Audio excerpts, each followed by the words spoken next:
Welcome, Patriots, to the Raw Feed. I'm Gary Franchi. We're streaming live to millions worldwide on YouTube, Rumble, and X. And as you're watching right now, repost this show to your followers on X. Text the link to bypass big tech censorship and make sure you're following us on all platforms because they don't want you to hear what we're about to expose. What makes us different here at the Raw?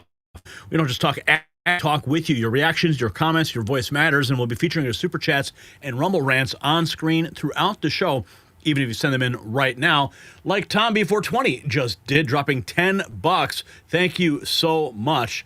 Yes, we want to hear what you have to say about today's explosive topics. Thanks, Gary and crew, N3 for life. Yeah.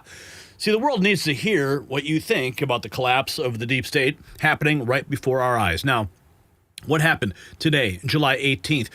A pivotal moment in history. On this date, in 1969, Ted Kennedy drove off a bridge at Chappaquiddick, leaving Mary Jo Kopechne to die while he fled the scene. The establishment covered it up, the media buried it, and Kennedy went on to become the Lion of the Senate. Sound familiar? Well, today we are witnessing the very same playbook: cover-ups, media complicity, and constitutional betrayal. But this time we've got the receipts. From Obama's manufactured Russia hoax to Biden's shadow presidency, from the infiltration to the Epstein file controversy, the parallels to Chappaquiddick are undeniable. The elites think that they can escape accountability, but patriots like you are ensuring justice won't drown in the swamp. And speaking of accountability, we've got alligator Alcatraz shirts flying off the shelves at shop.nextnewsnetwork.com. Show the world that you are with draining the swamp with President Autopen and our American Badass series. Every purchase supports independent media that refuses to bow to the narrative.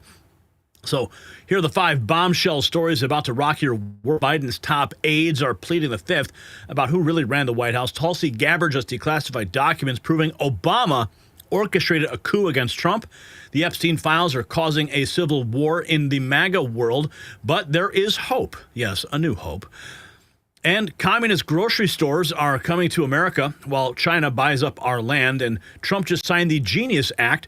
And what is that? Is it a Trojan horse or more? Before we begin, remember that YouTube unlocks exclusive perks, special chat recognition, behind-the-scenes content, and access to our 24/7 members-only Discord server, where patriots never stop fighting for the truth. Each membership level brings you closer to the next news team and the revolution that we're building together. And if you believe in what we're doing, if you want to keep this voice of freedom alive, hit those donation links in the description. Whether through Give, Send, Go, or PayPal, every dollar ensures we can continue exposing what they desperately want hidden. Do it privately, do it proudly, do it now, because the battle for America's soul is happening as we speak. Yes, we'll be reading every super chat, every Rumble rant, putting your voice on screen for millions to see. This is not just news, this is a movement. This is not just reporting, this is a revolution. And it starts with you sharing the stream, supporting the mission, and standing with truth against tyranny. The establishment thought they could manufacture reality, forge signatures, hide behind the Fifth Amendment, and sell America to the highest bidder. They thought wrong. Today we expose it all. Today we fight back. Today the raw feed brings the ammunition you need to win the information war. So get ready, patriots. The gloves are off. The documents are declassified, and the deep state is panicking. This is your home for the unfiltered truth, uncompromising analysis, and unstoppable patriot energy. Welcome to the Raw Feed, where we, the people, take back our narrative, one bombshell at a time. So let's welcome you to the show. Thank you, Tom B420, for dropping that. I'm not sure the super chats are showing up. Oh, there it is. Okay, it was a little delayed there. In the house now, we got Todd Siegel, Tom B420, Michael Jones, Sabrina, Jeff Rowe, Elaine Miller, 888, Cindy Myers on X. Hey, from Buffalo, New York. What's up? We've got, who else? Auntie D, Jay Truss, Kim Wig, Robin Turkson, MSDS, Scontech, J Flow, Millennium 75, Pothead Kenny, Michael Jones, Rich from Wisconsin. Yes, Friday, baby. What's up? We got Choosy Heretics in the house. The curtain is up. That's right, Robin. The Obama Files. Dangerous is here. Jay Truss, Pothead Kenny. Who else is in the house? Sound off, man. This is your moment. This is your moment to shine. This is your time for the shout out. Chen X in the house as well. Nick Lopes is here. Who else is here? Rob Bomber. Hope you're good. We're hanging out in the Blue City with a red heart. Right on. Toledo, Ohio. The one and only Ron the Don is here. Bella Stubblefield is here. What's up? Middle Georgia. Who else is in the house? We got John Jacob Jingleheimer Schmidt. His name is my name, too. Who else is in the house? Hastings, Able Man of Cleveland. John Jacob Jingleheimer Schmidt. Everyone now. John Jacob Jingleheimer Schmidt. His name is my... Yeah, it's Friday, baby. What's up? Who else is in the house? We got... Okay, the gang is here. I think I saw someone in Phoenix, too. Ooh, Antonia is here. I thought I saw Phoenix. Phoenix. Patricia is in Phoenix. All right. Ambient soothing sounds in New York. Okay. Cindy's here. Hi, Cindy. All right, let's get to our trivia question here. Did you share the show yet? Did you do that? We've got to make sure you do. Now, here's the trivia question. Which U.S. attorney gave Jeffrey Epstein his controversial 2008 avoided federal charges? Was it Robert Mueller, Alexander Acosta, William Barr, or James Comey? I think it was Alexander Acosta. That's the name I keep seeing throwing around. That's where I'm going to go. We'll see. We'll see if I'm right. We'll see if you guys are right. You guys are saying William Barr. We'll find out after this. They stood in packed stadiums chanting his name. They believed every promise, released the Epstein files, he said, exposed the whole network, he vowed. But now something's changed. The man who wouldn't shut up about transparency suddenly screams hoax. His own supporters are asking the unthinkable question. Wall Street Journal drops a bombshell letter. Elon rushes to defend. Congress pulls subscriptions. Colbert Show gets canceled after one joke too many. 3 staffers plead the fifth. Not about their crimes, about something else entirely. The MAGA base is splitting, but I think it's now finally about to heal because the establishment is absolutely panicking after what Pam Bondi just did and what President Trump just filed. And the files everyone wants released, well, might finally see the light of day. We're going to find out exactly what happened right now. So you probably think your 401k is safe, but it wasn't designed to make you wealthy. It was built to shift retirement costs and risks onto you, leaving your savings exposed to crashes, inflation, and chaos. But Americans are taking control with real assets like gold. Noble Gold Investments has helped thousands secure their future by converting part of their 401k into a tax-advantaged gold IRA without penalties, headaches, or headaches. It's safe, simple, and smart. Visit nextnewsgold.com to get your free wealth protection kit and discover how to safeguard your savings. Open a qualified account today and receive 2 5-ounce silver America the Beautiful coins absolutely free. That is Next News Gold, your exit from the danger zone, or call that number on the screen, 877-446-5347. And when Colin answers, tell him Gary Franchi said hello. Okay, so we've got some breaking news. This just in. CNN now reporting President Trump is seeking at least $10 billion in damages in his powerhouse lawsuit that was just filed against the Wall Street Journal and others. We have the actual tweet here, President Trump declaring, he says the lawsuit is filed not only on behalf of your favorite president, me, but also in order to continue standing up for all Americans who no longer tolerate the abusive wrongdoings of the fake news media. Let's listen into CNN here. Birthday book for Epstein. Breaking news, this then President Trump has officially just filed the lawsuit against Dow Jones, the Wall Street Journal, News Corp, Rupert Murdoch, and others over that Wall Street Journal article that dropped last night about the Jeffrey Epstein birthday book. And I'm going to say this twice so you understand that I'm quoting the actual number here. $10 billion in this case. $10 billion with a B. Trump accuses the defendants of defamation, saying they acted with malicious intent and have caused him overwhelming financial and reputational harm. The Wall Street Journal reported, as I said, that a 50th birthday book for Epstein in 2003, before Epstein became notorious, included a letter bearing Trump's name and a drawing, a cartoon of sorts of a naked woman. President Trump says he had nothing to do with the writing or the drawing. Breaking news is... Wow. Explosive. This is what it was about. Wall Street Journal's despicable leftist witch hunt unleashes fake Epstein letter to fracture MAGA, prop up weak Democrats as Trump launches a devastating lawsuit against the Wall Street Journal. The Wall Street Journal, once a bastion of credible reporting, has disgracefully veered into leftist activism. No surprise. Pushing a fabricated Epstein letter to tarnish President Donald J. Trump. Trump warned Rupert Murdoch and editor Emma Tucker, whose radical leanings are now undeniable, of this fraud, yet they plowed ahead. In response, Trump struck back with a robust lawsuit against the Wall Street Journal. It's not journalism, it's a calculated move to splinter MAGA and prop up the floundering Democrat Party, bereft of policy and reliant on smears. Trump, who barred Epstein from Mar-a-Lago, never visited his island, unlike over 50 Democrat elites, remained unblemished, a fact Obama, Biden, and Harris couldn't exploit due to its absence. Against Trump's tax cuts, low unemployment, Abraham Accords, and ISIS defeat, Democrats offer nothing, no jobs, no border, no peace. Dan Bongino's insight holds no evidence, taints Trump. This Wall Street Journal hit, driven by Emma Tucker's agenda, despite Murdoch's weak assurances, aims to divide us. United MAGA triumphs. Divided, we cede ground. The truth is clear. The charade ends here. President Trump continuing to stack up wins. Here is more President Trump suing the Wall Street Journal.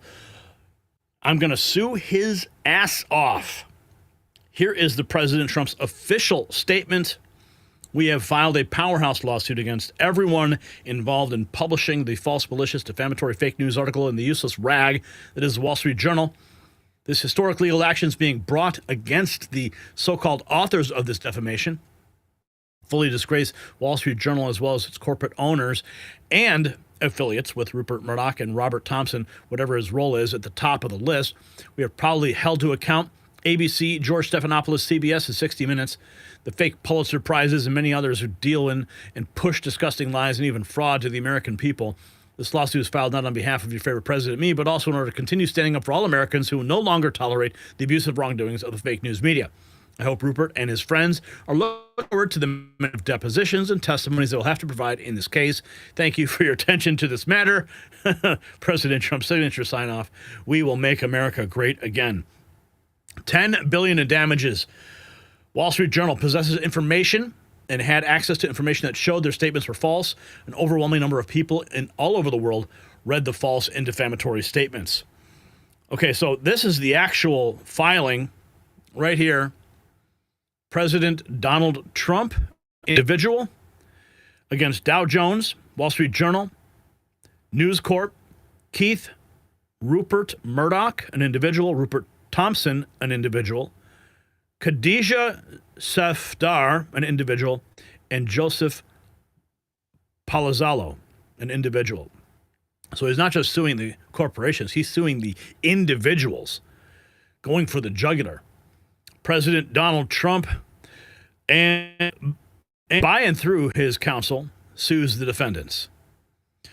Grounded in facts and shaped by experience and defined by editorial standards that don't waver, Dow Jones & Company, publisher of the Wall Street Journal newspaper, proudly proclaims this maxim across the banner of their website, holding itself out to the world as an honest and forthcoming broker of newsworthy material, and yet defendants' malicious, deliberate, and despicable actions that give rise to this action show plainly that they do not practice what they preach. Oh, it is bad. I mean, you'd think that these news agencies would finally learn. I mean, look, go back to the Covington case with CNN. CNN's got another case going down in Florida. It could end them. I mean, so ridiculous. But we do have some other good news. Attorney General Penny has just officially filed a court motion to unseal the Epstein grand jury testimony files. The time has come. Dom Lucer posting this. Now, we broke the story last night, so it is still developing. President Trump ordered Pam Bondi to file this, and now it has been filed, so we're going to wait and see how this pans out. The United States motion to unseal the grand jury testimonies. You can see right there, it says United States of America versus Jeffrey Epstein, defendant. At the direction of the Attorney General, The Department of Justice hereby moves the court to release grand jury transcripts associated with the above referenced indictment. On July 6, 2025, the Department of Justice and Federal Bureau of Investigation issued a memorandum describing an exhaustive review undertaken of investigative holdings related to Epstein as the memorandum. That is what was leaked that Sunday night after the 4th of July. The memorandum detailed the steps taken by the Department of Justice and Federal Bureau of Investigation to determine whether evidence claimed that could predicate an investigation into unchanged third parties. As the memorandum concluded, no such evidence was uncovered during the review. See, this is where it gets interesting. We've been screaming about this since it broke, since that memo broke. Everybody put the pressure on. The public pressure from within MAGA, and then, crazily enough, spilling over into the Democrats. For some reason, they wanted to jump on it too. They believe there's something in there that's going to hurt President Trump. We just want to see the truth. Since July 6th, there have been extensive public interest in the thesis for the memorandum's conclusions.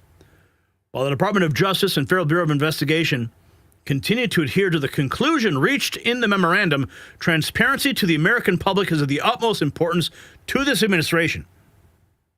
Given the public interest in the investigative work conducted by the Department of Justice and Federal Bureau of Investigation into Epstein, the Department of Justice moves the court to unseal the underlying grand jury testimony. Boom. Your pressure, our pressure, everyone's pressure. We screamed, we yelled, we kicked, we punched, we did whatever we could to get this out. Pam Bondi still has not lost her job.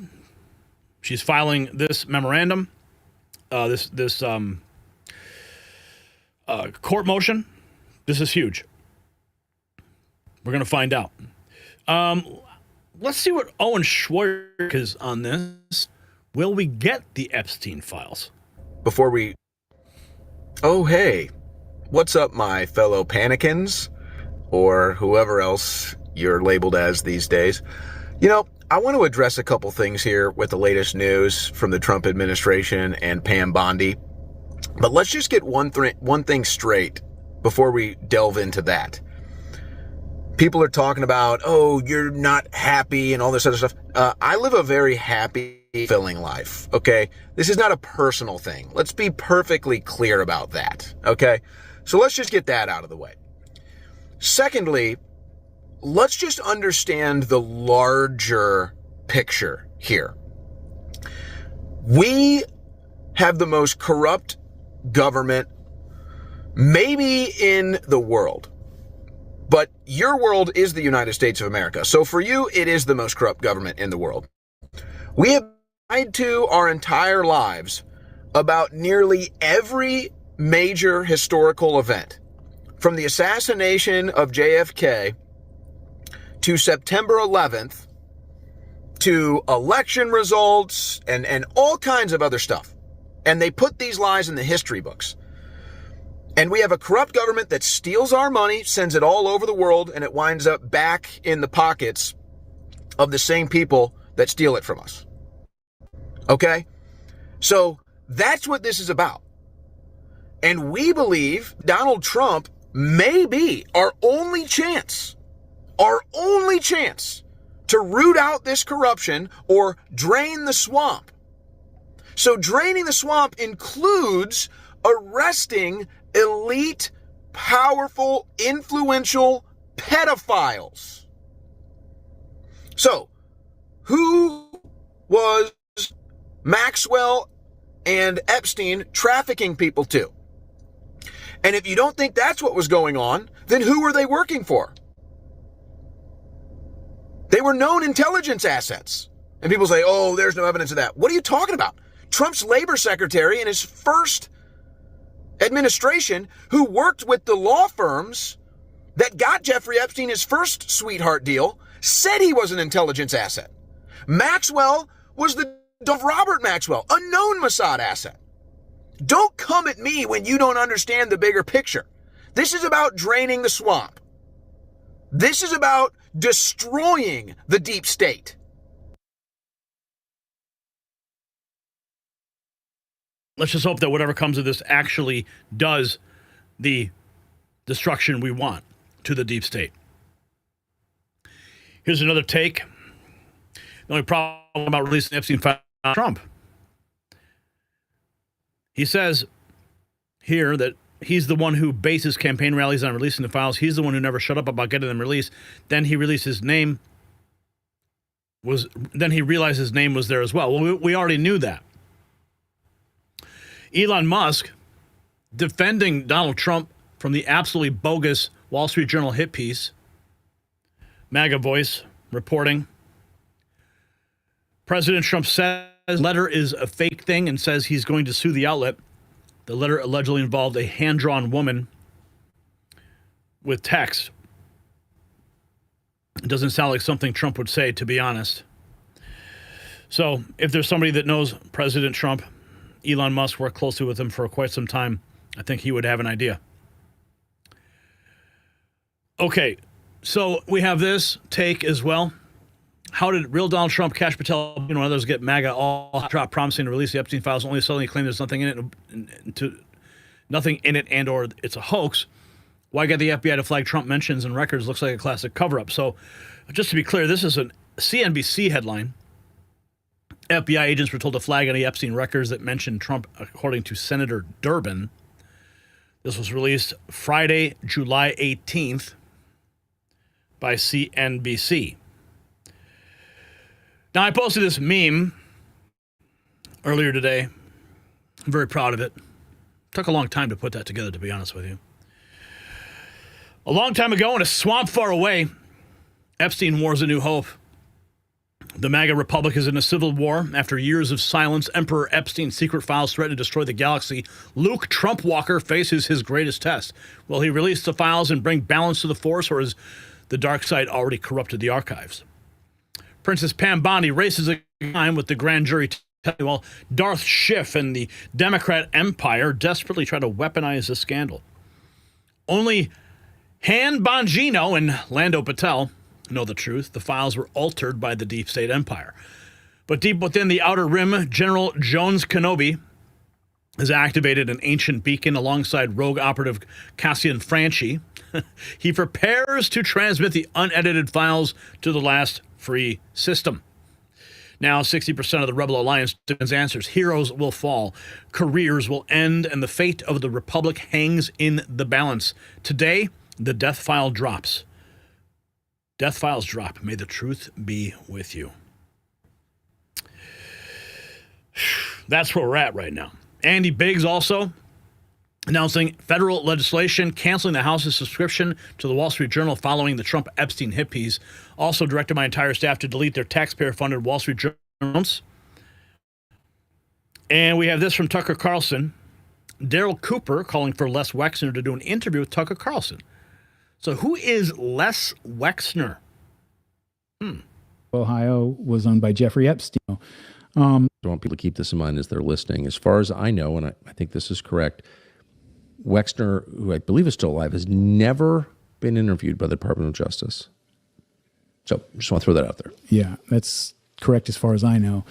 Wexner, he owns limited brands, L brands. So Victoria's Secret he owns, Abercrombie and Fitch, a lot of the places that you see when you go into the mall. I don't think it's the case anymore, but for a long time, he was the largest clothing manufacturer and distributor in the United States. Billionaire, incredibly wealthy guy. As you said, owns the largest and most expensive house in the state of Ohio, where he lives in Columbus. And the second largest and most expensive house in the state of Ohio was on Jeffrey Epstein and was directly behind Wexner's house. What? Yeah. So Wexner, he was introduced to Wexner through this network of people, and very, very quickly becomes. I mean, the nature of their relationship is still kind of a mystery because it's so hard to explain in any terms that you can really draw a plausible story for. Within a very short period of time, he known this Epstein guy like 2 years, right? And he had worked at his company for those 2 years and was so squared away, anything like that. We don't exactly know what he was doing during those 2 years, but he knew him 2 years when he signed full power of attorney over his entire estate, Les Wexner, talking billions of dollars, the largest clothing manufacturing corporation in the country, or a company in the country, to the point where this was not a limited power of attorney. Jeffrey Epstein could sign... Wait, he gives Jeffrey Epstein power of attorney over everything? Jeffrey Epstein could take out loans in his name. He could sign his tax returns. He had full power of attorney over the Wexner estate. Soon after that, Wexner's mother gets sick, and her spot on the Wexner Foundation board, which is how Wexner disposed of most of his money, opens up. He puts Jeffrey Epstein on there, and he basically runs the board of the foundation for about 15 years, controlling a lot of where that money went and what happened. 15 years? Yeah. And Wexner alleged, this was way later on, after everything had kind of come out. So who kind of knows? You know, everybody's kind of trying to distance themselves from Epstein at this point. But he says that Epstein stole a lot of money from him through his, control over the foundation, everything. Probably did, for all I know. But, I'm shocked to learn, and I am learning this, that you're positive Jeffrey Epstein had power of attorney. Yes.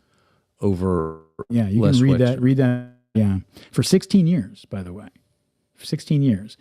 And so, has Wexner ever been asked? Why would you give? I don't even think forget the Department of Justice. I don't think he's given any interviews to journalists about it. Maybe he'll come on here and sit in my seat and talk to you.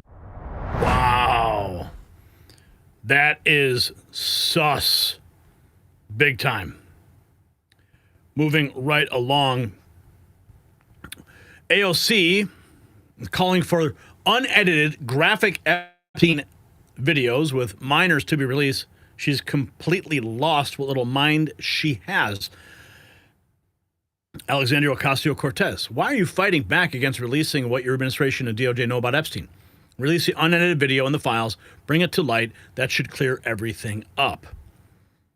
She was quote tweeting J.D. Vance. Forgive my language, but the story is complete and utter BS. The Wall Street Journal should be ashamed for publishing it. Where is this letter? Would you be learn? It was... Yeah. Green Lives Matter. Trump basically, this is an interesting take because it kind of encapsulates the entire storyline, the coverage that we have been providing you since July 7th. The story has been in the headlines. I mean, how crazy is it that you have a dead guy controlling the news cycle since July 7th. Green Lives Matter. Trump basically forced Democrats to become unhinged conspiracy theorists over Epstein's government blackmail ring, and the Wall Street Journal inexplicitly caused himself subsequently to be sued into oblivion over fake Epstein letter, and now Trump will publish grand jury testimony after essentially forcing the world to demand information about Epstein's occult island. If you wanted a mass awakening, this is exactly how you might have it. What a time to be for conspiracy theorists. Think about this. A lot of people will say, and people were saying, that this was the intended outcome all along. This was the long game that they had been playing. Why that memo was released, so that there would be outcry, so Democrats would scream out for it, and then President Trump would go ahead and release it. That this is a big, long game of 4D chess. Very interesting take. Chris Cuomo, 24 hours ago, the left is making a mistake going all in on this Epstein BS. You did nothing to release any information about the case on your watch. Let's hear what Fredo Cuomo has to say. For anybody else, the left is making a mistake going all in on this Epstein BS. You did nothing to release any information about this case on your watch, okay?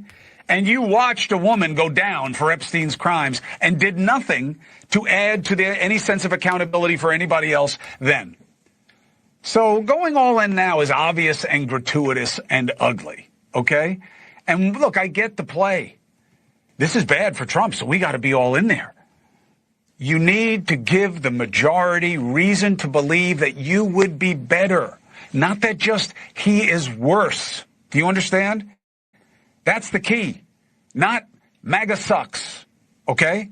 Not that they lied to you, MAGA, so vote for us, because MAGA was formed in part out of desperation for feeling that you on the left lie and don't deliver. So this battle of attrition is just going to create two losers. My suggestion is be less about your opponent and more about restoring opportunity. It's about who is woke, about who is broke. The left is making a mistake. And I just want to point out that Chris Cuomo's teleprompter is off. I mean, his eye line is off. It's very distracting. He's not even looking at the camera. The guys over at News Nation might need to realign those cameras properly, but he's making a good point, to say the least. Okay, we have some more. There's so much in this. The hoax just landed. Fake news. MSNBC's Lawrence O'Donnell pushes the insane theory that J.D. Vance is trying to usurp the presidency from Donald Trump. Chuck Calesto, excuse me. Usurp the presidency from Donald Trump over the Wall Street Journal Murdoch Epstein birthday letter hit piece. You'll never hate these Democrat activists pretending to be journalists enough. What is Lawrence O'Donnell? Stop the hammering. His vice president, J.D. Vance, is demanding tonight. J.D. Vance, the person who would move up to the presidency, if this issue becomes so difficult that it drives Donald Trump out of the presidency through impeachment or resignation. We have seen this happen to a president before, and Donald Trump has never been weaker. And J.D. Vance of all people, is saying, show us the letter, demanding to see the letter. Donald Trump did not dare to say, where is the letter, in his social media post tonight, which occurred 40 minutes after J.D. Vance's social media post tonight. Donald Trump is not asking to see that letter. Donald Trump doesn't want you to see that letter. But J.D. Vance wants you to see that letter. If J.D. Vance creates a groundswell demand, more and more Trump supporters for the release of that letter, that could do more damage to Donald Trump than anything that has ever happened to Donald Trump in his entire political career. And it's J.D. Vance who's doing this. So he says J.D. Vance is calling to see the letter, so therefore J.D. Vance is trying to usurp the presidency, trying to get Trump to resign. Well, the letter is supposedly in a book, a binder of letters that Jeffrey Epstein received for his 50th birthday. And Donald Trump's already suing the Wall Street Journal over it for $10 billion. And he's already called the letter a hoax, a fraudulently written letter. You don't just go around. I mean, if the letter was real, I think the lawsuit would be very different. Are you catching my drift here? Because as you saw in Trump's Truth Social post, he says, get ready for the depositions. Get ready. He's going to drag all these people through the mud over this letter. And if it was in fact real, would he be suing them? I don't think so. Man, this Epstein thing has just gone totally nuts. Joe Ram writes, you're witnessing the systematic destruction of the old guard. The mainstream media is dead. Trump is playing chess while they play checkers. Journal released. Now, I'm Austin Westfall, a live look at the White House, where it's just past 10:30 in the nation's capital. All right, let's get the latest on Epstein, the situation that continues to unfold. We do know that the Wall Street released some exclusive report today, and President Trump responding to that reporting with this on Truth Social.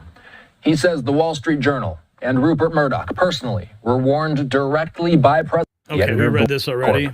And others, desperation, Hillary, and based on the ridiculous amount of publicity in Crooked Hillary and other radical left lunatics years ago, Trump says on Truth Social. He finishes by saying it certainly would not have sat in a file waiting for Trump to have won 3 elections. This is yet another example Fake news. The president posting all of this on Truth Social, following it up with, based on the ridiculous amount of publicity given to Jeffrey Epstein, I've asked Attorney General Pam Bondi to produce any and all pertinent grand jury testimony subject to court approval. This scam, perpetuated by the Democrats, should end right now, the president says.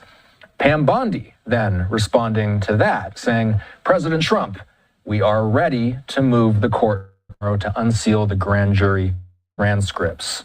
A lot to unpack. And that's exactly what just happened. She filed it. It's going through the court system now, and we will be watching it very closely. But it looks like Jeffrey Epstein may have claimed yet another victim. Did you hear about this?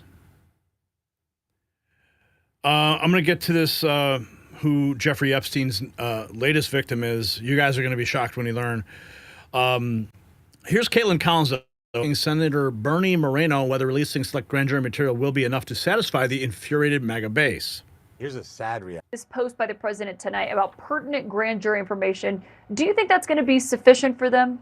Yeah, absolutely. Look, President Trump has been very clear.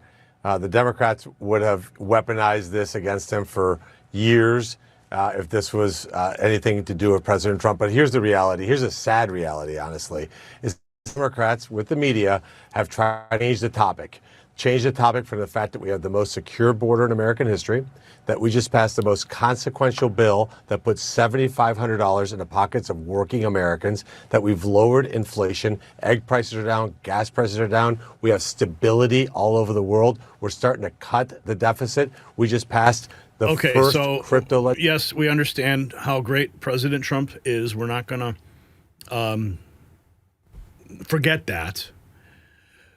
But we do have to bring up who Epstein's latest victim is. Who is it? Well, we found out now. Stephen Colbert, a victim of Jeffrey Epstein. Stephen Colbert on Trump's Epstein controversy, desperately looking for a scapegoat. 24 hours ago, Stephen Colbert's last opening monologue was about Jeffrey Epstein and how he had an elite network to traffic. The clip is going viral after this announcer. They are canceling Colbert's late night show. Colbert says people are afraid that he's going to name names. But before he can, he mysteriously dies right before being taken off watch in a federal prison during the administration of a guy who was blocking the release of the information. Boring. Well, so Stephen Colbert touched the third rail, apparently, and now his show is canceled. President Trump clowning on Stephen Colbert for getting his show canceled. His talent was even less than his ratings. Kimmel is next. He has even less talent than Colbert. Greg Gutfeld is better than all of them, including the moron on NBC who ruined The Tonight Show. Here's Trump's take. I absolutely love that Colbert got fired. His talent was less than his ratings.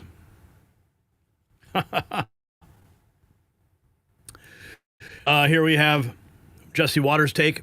Just days after CBS just canceled The Late Night with Stephen Colbert. Just days after Colbert took a swing at his own network for settling with Trump. Listen. This kind of complicated financial settlement with a sitting government official has a technical name in legal circles. It's big fat bribe. This all comes as that once guy Stephen Colbert. The network claims it was a purely financial decision, and Colbert's last show will be next spring.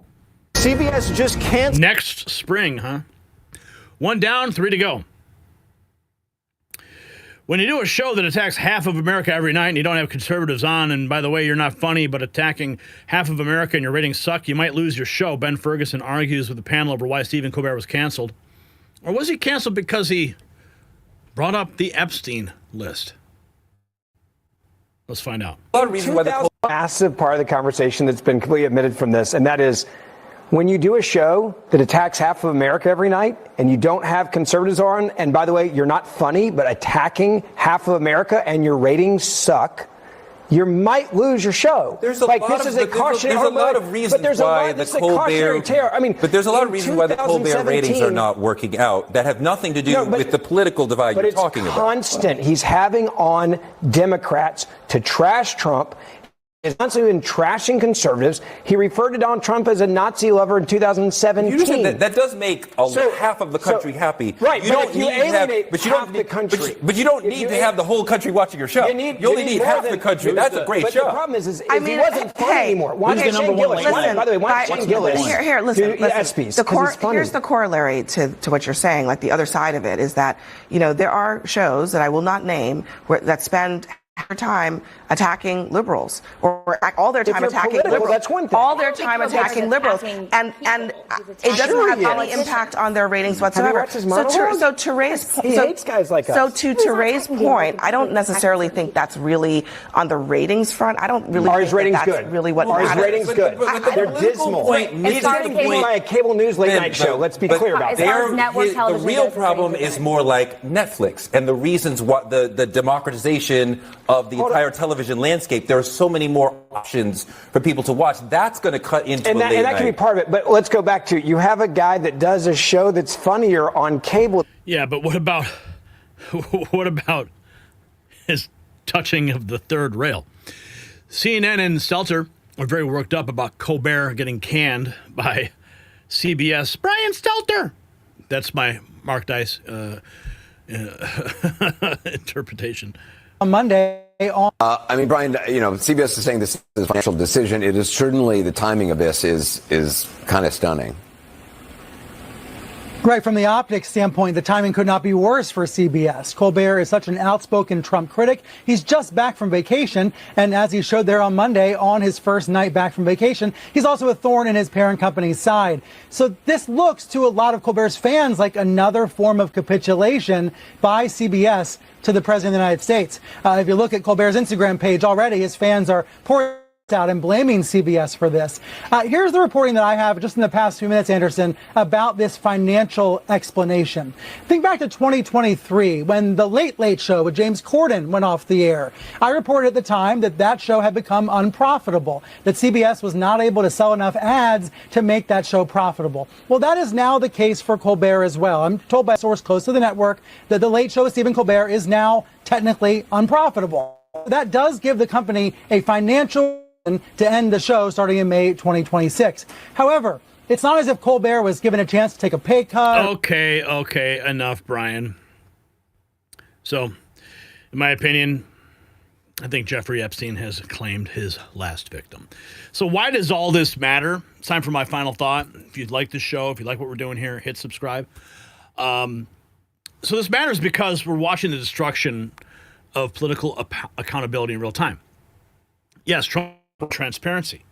He made releasing those files a cornerstone promise, and now he is making good on that promise. And now we have Republicans canceling newspaper subscriptions while Democrats are suddenly becoming Epstein truthers. The establishment media that ignored this story for decades suddenly can't stop talking about it. Why? Because they smell blood in the water. They think they found Trump's weakness, but here's what they don't understand. The American people don't care about partisan games anymore. We just want the truth of it all. Every name, every connection, every crime. Les Wexner? Who's that? What's his connection? The client list remains hidden. Okay. But now we have court filings that are going to release the grand jury testimonies. What will we find in those testimonies? So here's my question for you. With respect to this grand jury testimony, and more, should Trump release everything in the Epstein files, even if it burns down both parties? Drop a yes or a no. Let's have a conversation down below. And make sure you check out our merch shop for gear that triggers the establishment. You can help us expose the Autopen conspiracy. You can support Alligator Alcatraz or pick your favorite member of the administration in our American Badass series at shop.nextnewsnetwork.com, where you can trigger a liberal today. How dare you?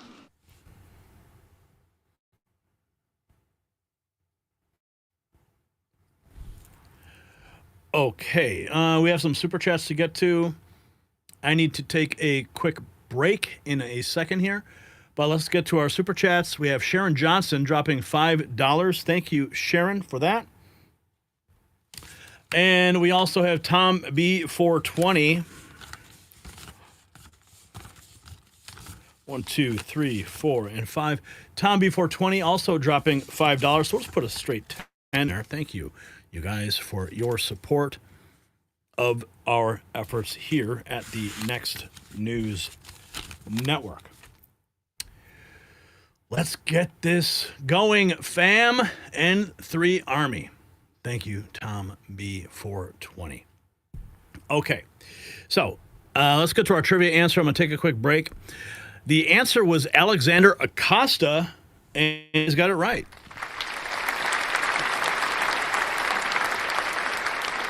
The future Trump labor secretary gave Epstein a sweetheart deal avoiding federal prosecution in 2008. Now, I'm going to give you this trivia question, and then I'm going to take a quick break. Which intelligence agency did John Brennan lead when he allegedly manufactured the Russia hoax? Was it A, the FBI, B, the NSA, or C, CIA, or D, the DIA? John Brennan was, wasn't he, Brennan was he CIA? Man, I should know this. Well, we're going to find out after this segment and after this break. So, Brian, take us to break, and I'll be right back.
And we are back.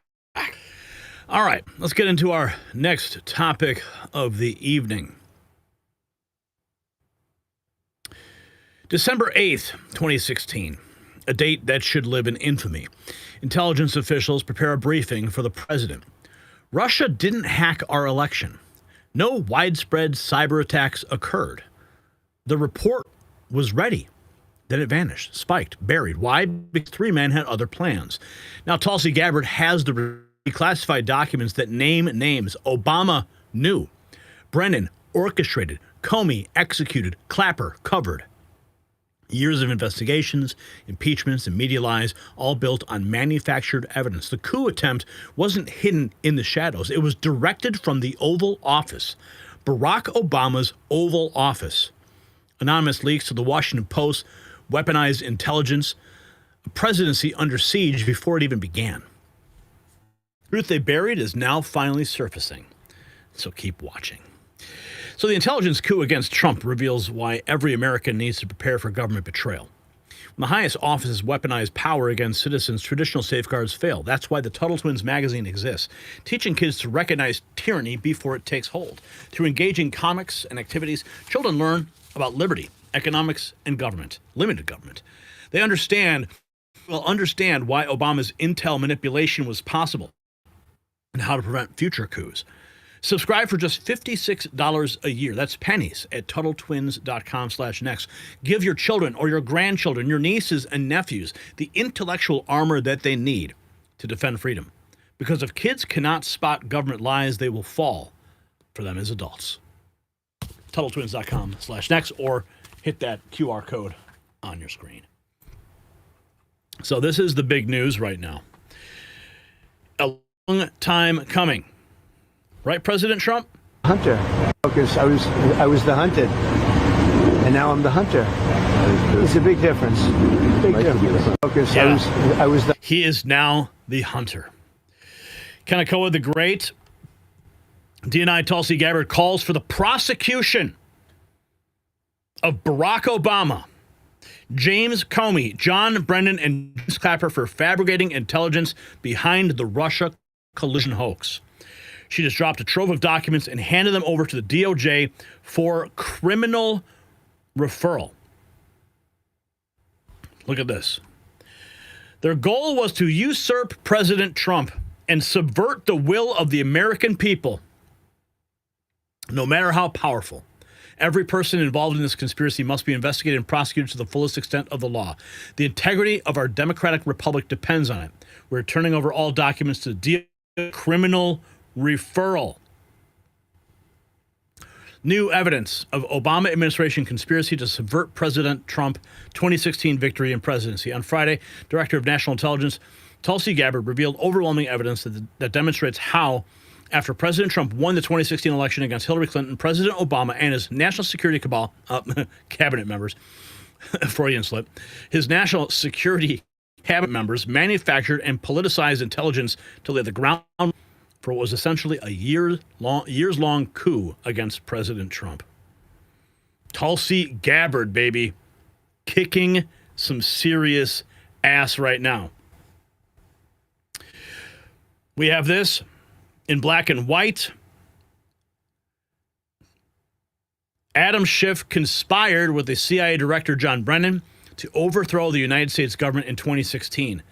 And then, right out of a small room in Langley, covertly conspired with the CIA Director Mike Pompeo to overthrow a sitting president of the United States in 2017. Conspired with CIA Director Gina Haspel, the OCCRP, and USAID to topple the United States government in 2019 via impeachment hoax number 1. And it was CIA Director Gina Haspel who planted Eric Ciaramella. Remember, he was the whistleblower that you weren't allowed to say. President Trump's phone call with Zelensky occurred on July 2019. What kind of Obama holdover is this? Nearly 2.5 years into Trump's presidency. Let's take a listen to this clip from James O'Keefe. The first of the intelligence community's surveillance targets appeared to be a former Defense Intelligence Agency, that's DIA head, and would-be Trump National Security Advisor Michael Flynn. Another target was staffer George Papadopoulos. In 2018, HPSCI, the House Permanent Select Committee on Intelligence, released a 243-page report clearing Trump of allegations that he and his team colluded with Russia to interfere with the 2016 election. However, sources close to the House Permanent Select Committee, led by Adam Schiff, covertly continued working out of a small room in Langley, and he had access to raw logs and communications from agencies like the CIA and the National Security Council. The first... You have this on Substack that the USAID, the CIA... Here's Jesse Waters on Fox talking with is it Michael Schellenberger? Helped orchestrate Trump's impeachment? Yeah, I mean, Jesse, it's a crazy story. I mean, you might forget that, the House of Representatives impeached President Trump in December of 2019. Many people may not remember that it was a CIA analyst who was left over from the Obama White House who wrote the memo that led to the impeachment. It was all based on hearsay. The person had not actually been in the room with Trump. Nonetheless, this memo that he wrote relied heavily on a report done by an organization funded by USAID. In fact, its initial founding funding, I mean, now it's tens of millions of dollars, had gone into this group called the Organized Crime and Corruption Reporting Project, a name that's not very memorable, OCRP, but it was basically created as an extension of the State Department and then of USAID. And as you know, Jesse, this is very serious to be involved in an effort to do regime change at home, as we've been discovering as the files have come out with what Elon Musk has been doing. We know that USAID was really about regime change abroad. It was a kind of public-facing part, regime change operation like CIA, but not covert, more overt. Well, now you see a similar blowback, just like they did censorship abroad and brought censorship tools back. They were doing this sort of thing abroad, creating a predicate, essentially, for Trump's impeachment. So I think it's... Yeah. Well, now the hunters become the hunted. Here we have this blockbuster scandal from documents released by Tulsi Gabbard today. This release also breaking tonight, a potential blockbuster scandal from documents released by the Director of National Intelligence today. Fox News Digital reporting the Obama administration allegedly manufactured and politicized intelligence to create the narrative that Russia was attempting to influence the 2016 presidential election.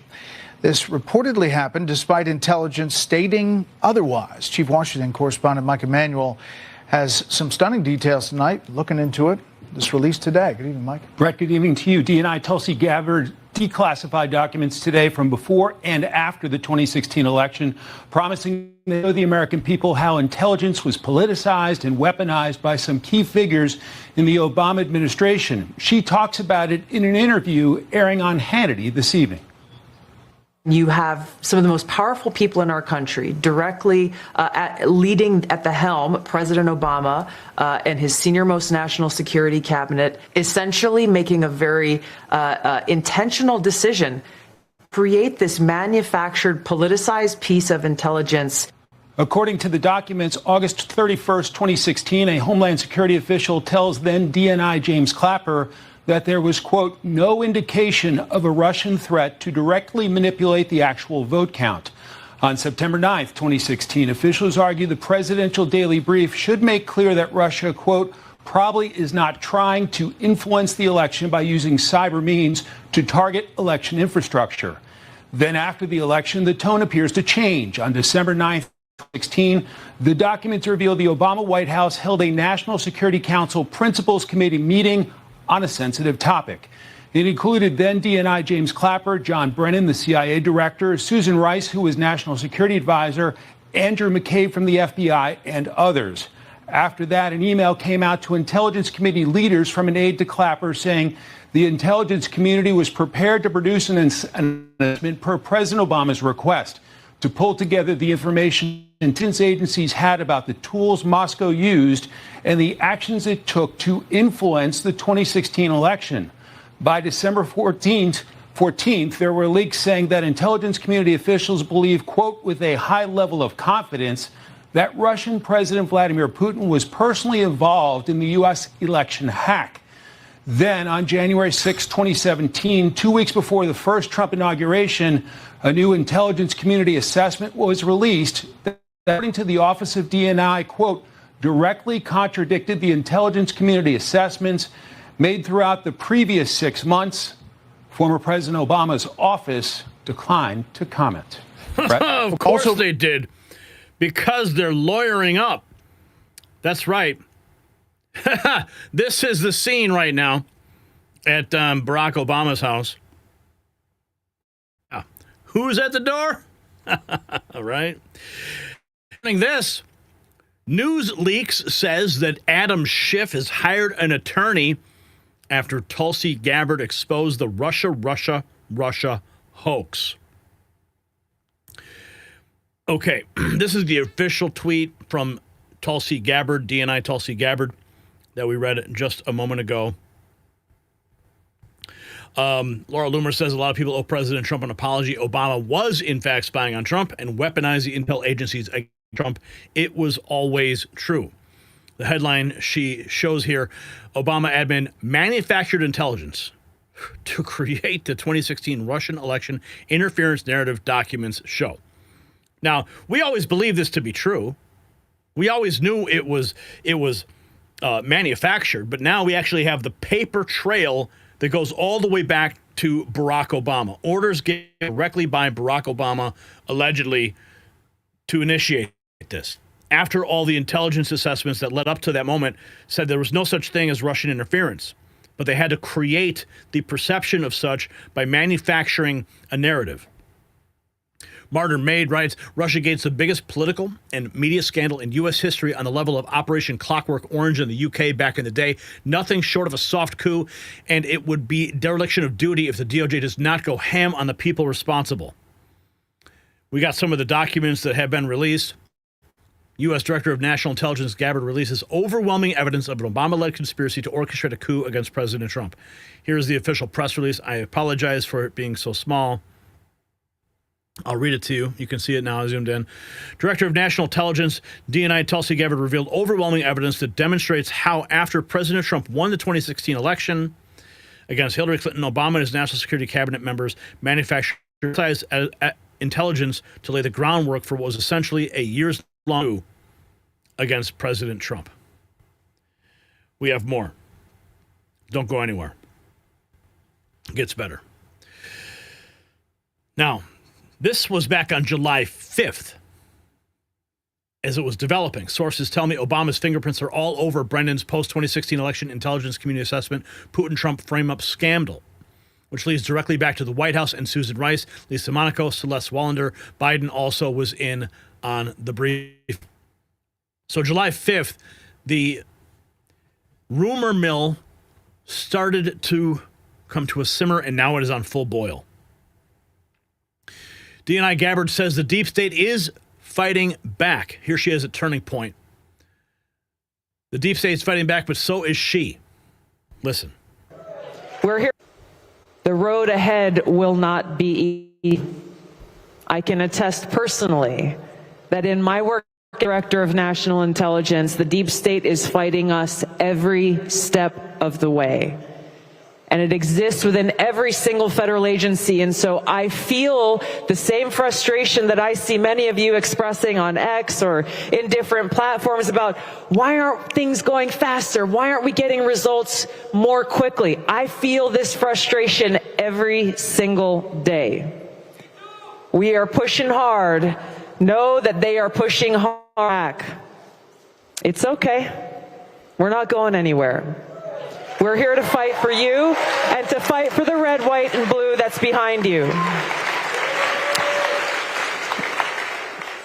We can't do this alone. It will take all of us who love our country and who deeply cherish our freedoms to stand united in this fight. It's going to come with hardship and sacrifice. As you know, it comes with name-calling and smears and lies and attacks. But here's the beautiful thing, is the harder they push back, the more smears and lies that are published in the Washington Post and the New York Times and the Atlantic and many others, the more we know that we are exactly on the target. We are on target. Here's some more. After pushback from the FBI led by James Comey, the PBD was spiked based on new guidance. Barack Obama helped manufacture and politicize intelligence to create the Trump-Russia collusion hoax. Here is some more of the documents that have been released. Key intelligence manipulated and withheld from the American people by the IC, intelligence community. August 13, 2016, DHS official tells former DNI James Clapper that there was no indication of a Russian threat. September 2nd, 2016, FBI requests for the whistleblower's pre-election assessment on alleged Russian election activity in the upcoming pre-election ICA to be softened, given the FBI was uncomfortable implying there was definitive information on Russia that Russia does intend to disrupt our election.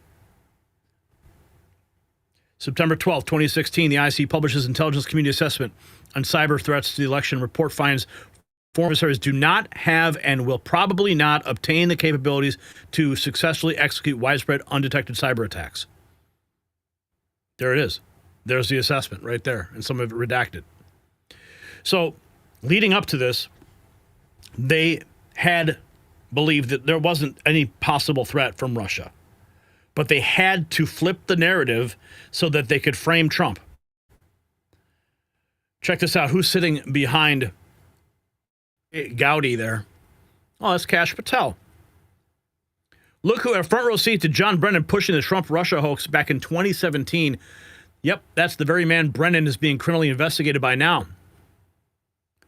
Kash Patel. Let's listen to this for a second.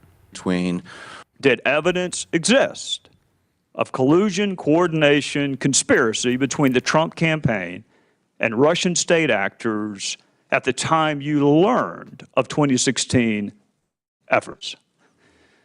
I encountered and am aware of information and intelligence that revealed contacts and interactions between Russian officials and U.S. persons involved in the Trump campaign that I was concerned about because of known Russian efforts to suborn those individuals, and it raised questions in my mind, again, whether or not the Russians were able to gain the cooperation of those individuals. I don't know whether or not such collusion, that's your term, such collusion existed. I don't know.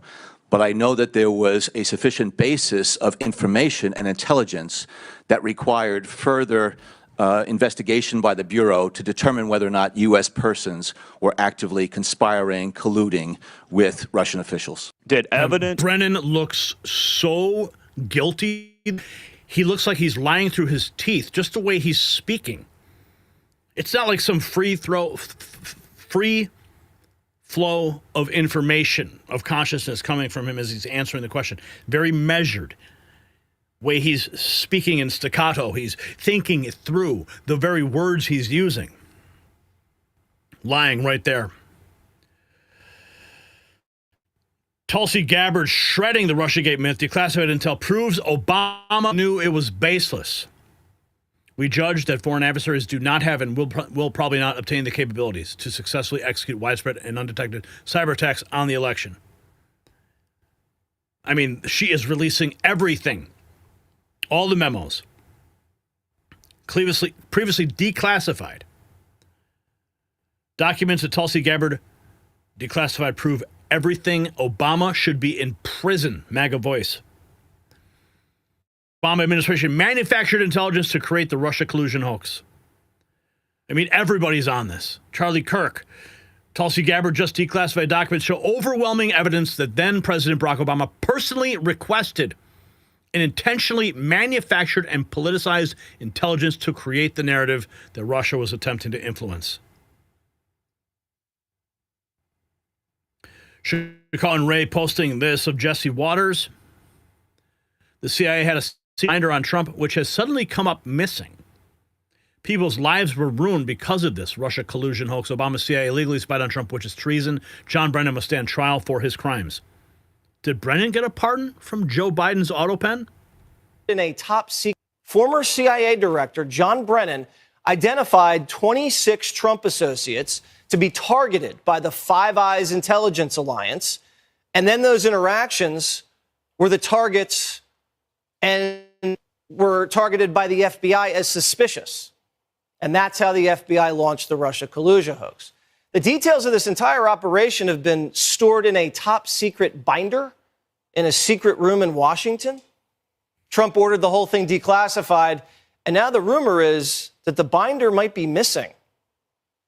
Joining me now, one of the reporters who broke the story, Michael Schellenberger. Michael, explain how this all started with the CIA picking these 26 Trump people.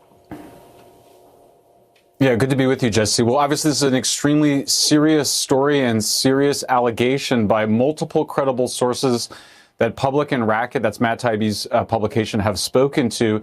These are people that are close to the House intelligence investigation of how the Russia collusion hoax began.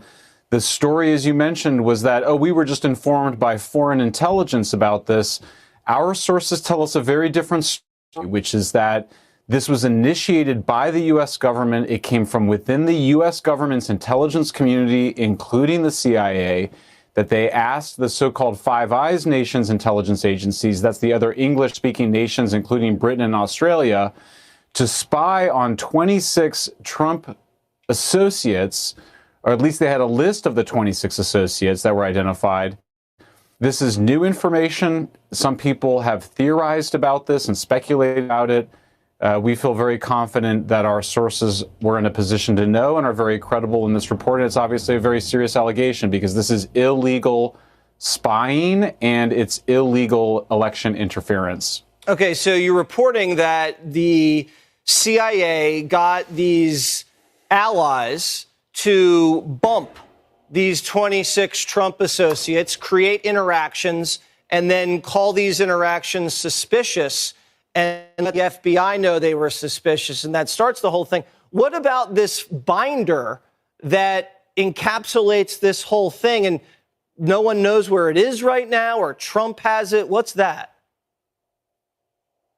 Well, Jesse, we'll have a piece tomorrow that is specifically about the binder, but as a friend of the show and of yours on this, I'll say that there has been widespread speculation that this binder was the reason or a reason for the FBI raid of Mar-a-Lago, and we'll be discussing that tomorrow. But obviously, if this binder contains what we have been told that it contains, which may include raw intelligence, information showing that the U.S. government, the CIA and the intelligence community of the U.S. government, initiated the Russia collusion hoax, that it did not occur in the way that the official story, including the Durham investigation, had portrayed it, then that's extremely serious information. And it may be the FBI then went to go get it in order to continue the cover-up. And now Tulsi Gabbard is releasing all the files. Here is more. Okay, this is the official thread that Tulsi Gabbard posted.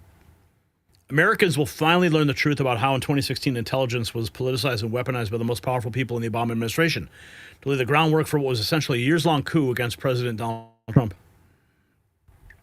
The creation of the Russia hoax.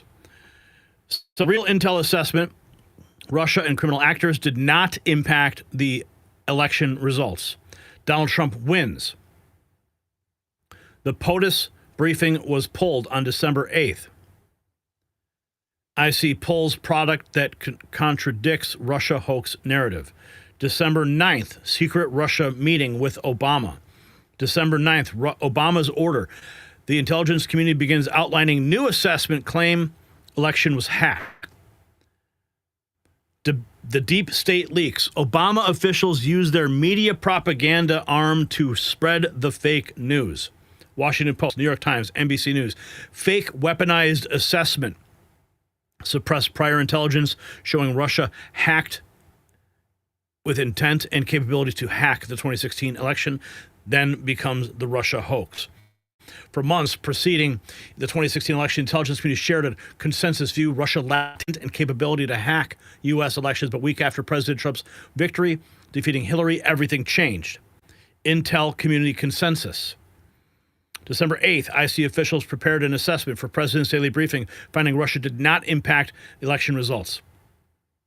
Before it could reach the president, it was pulled based on new guidance. The key intelligence assessment was never published. The next day, top national security officials, including FBI Director James Comey, CIA Director John Brennan, DNI James Clapper, gathered the Obama White House to discuss Russia. Obama directed. I'm going to say it again. Obama directed the IC to create the new intelligence assessment that detailed Russian election meddling.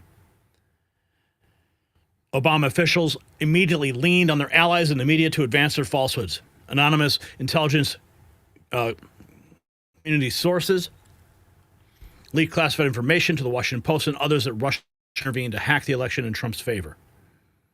January 6, 2017, days before Trump took office, DNI Clapper unveiled the Obama-directed politicized assessment, a gross weaponization of intelligence that laid the groundwork for a year-long coup intended to subvert President Trump's entire presidency, the Steele dossier. These documents detail a treasonous conspiracy. Director of National Intelligence Tulsi Gabbard has used the word treason. What is the punishment for treason, I ask you? Drop it in the comments. What is it? A treasonous conspiracy by officials at the highest levels of the Obama White House to subvert the will of the American people and try to usurp the president from fulfilling his mandate. This betrayal, every American, the integrity of our democratic republic demands that every person involved be investigated, brought to justice to prevent this from ever happening again. I'm providing all documents to the Department of Justice to deliver the accountability that President Trump, his family, and the American people deserve. Clandestine says, hey, Grok, what's the punishment for treason? Well, under 18 USC 2381, treason, levying war against the U.S. or adhering to its enemies with aid and comfort is punishable by death or imprisonment of 5 years and a fine of at least $10,000 plus ineligibility for any U.S. office. Courts apply this narrowly to avoid political misuse. Levying war against the U.S. or adhering to its enemies with aid and comfort. So, giving aid and comfort, I don't think that part applies, but levying war against the United States, could this be considered war? Maybe sedition is the better word. But we have Tulsi Gabbard dropping the T word. It's not going away. Let's see. Matt Gaetz enters the chat on his One America News program. You guys know how I feel about Matt. I love Matt. I know he does great work. I want to see him as special prosecutor kicking ass. But let's hear what he has to say. Let's give him a shot here on his new show. I honestly haven't really watched a bunch of it. But Matt Gaetz exposing John Brennan, saying there is a clear case to prosecute him. Congressional investigators. There is a clear case to prosecute former Obama CIA Director John Brennan, and I'm going to lay it out for you. Let's establish this first. Lying to Congress is a crime under 18 U.S.C. 1001, which makes it illegal to knowingly and willfully make any false, fictitious, or fraudulent statement or representation in any manner within the jurisdiction of the legislative branch. The lie must be material. It must be made knowingly and willfully. The law applies when testifying under oath or providing information to congressional investigators. Violations can result in fines and up to 5 years in prison. 5 years in prison for lying to Congress. And just in case you think these cases never get prosecuted, they do in very high-profile ways. General Michael Flynn, who we frequently had on this program, was prosecuted for this crime. Michael Cohen lied to Congress and spent time in prison for it. Roger Stone was prosecuted and on his way to prison in Jessup, Georgia, before President Trump relieved him of that sentence through a commutation. Martha Stewart was actually acquitted of insider trading, but convicted and jailed for violating this law regarding her false statements. So it does happen. So how strong the case against deep state tycoon John Brennan is. The year was 2023, and as a congressman on the Weaponization Subcommittee, I was taking a behind-closed-doors deposition of John Brennan. The topic was his leadership of a letter characterizing the Hunter Biden laptop story as Russian disinformation. By 2023, we all knew that Hunter's laptop was real. It wasn't Russian disinformation. It was left by Hunter at a computer repair shop. So at the time, we were investigating how a group of over 50 former intelligence officials were leveraging the imprimatur of their security clearances, their access to classified information, to lie to the American people about the Hunter laptop. I asked Brennan how he assessed, wrongly, that the laptop had all the earmarks of Russian disinformation. I asked him to list his bases for making this false claim. He made a huge mistake in the answer. He said, quote, "I tapped into my understanding and my knowledge in counterintelligence activities and influence operations and made a determination at the time when I was asked to sign the letter whether or not I would agree to sign it, which I did." Once this response was provided, all of Brennan's experience assessing the tradecraft of Russian intelligence was relevant and material to his testimony and the work of Congress. He opened the door. Well, what Russian intelligence operation do you think I wanted to discuss most? The Steele dossier, of course. The Steele dossier was assembled by a foreign spy and from subsources that were directly connected to Russian intelligence. The dossier was worked into the highest levels of the FBI through Bruce and Nellie Orr. James Comey and Rod Rosenstein even used the dossier to secretly and illegally spy on President Trump's campaign 3 times. The FBI at this time was all in on creating credibility around the false Russian intel-inspired dossier. They even leaked components of the false dossier to Michael Isikoff and then used those leaks before secret courts to justify their illegal surveillance. So I wanted to know about Brennan and the dossier. And he said, well, Matt Gaetz, you're doing a hell of a job over there. Love you. Keep up the good work. I'm going to repost this. You guys can go check out the full Matt Gaetz report. This is only the beginning of this bombshell. If you got value from this report, tap subscribe. My final thought is next. So this is bigger than Watergate. Nixon's men broke into an office. Obama's men broke into our republic itself. They manufactured evidence, weaponized intelligence agencies, and attempted to overthrow a duly elected president. Brennan, Comey, Clapper, Obama, names should be etched into history as traitors who betrayed their oaths. The declassified documents prove what we have suspected all along. They knew Russia didn't hack the election. They buried that truth and leaked the lies to complicit media. Lives were destroyed. Millions wasted on Mueller's witch hunt. Years of division sowed by their deception. And Obama? He ordered it all. The same man who promised to be the most transparent administration in history orchestrated the biggest political fraud in American history. My question: should Brennan, Comey, Clapper, and Obama, should they face military tribunals for treason? Yes or no? Drop your comment below and let's continue this conversation. And while you're there, hit the description and visit shop.nextnetwork.com where you can grab your American Badass gear from our shop and show where you stand. You can also help us expose President Autopen and support that new all-inclusive resort for illegals at Alligator Alcatraz.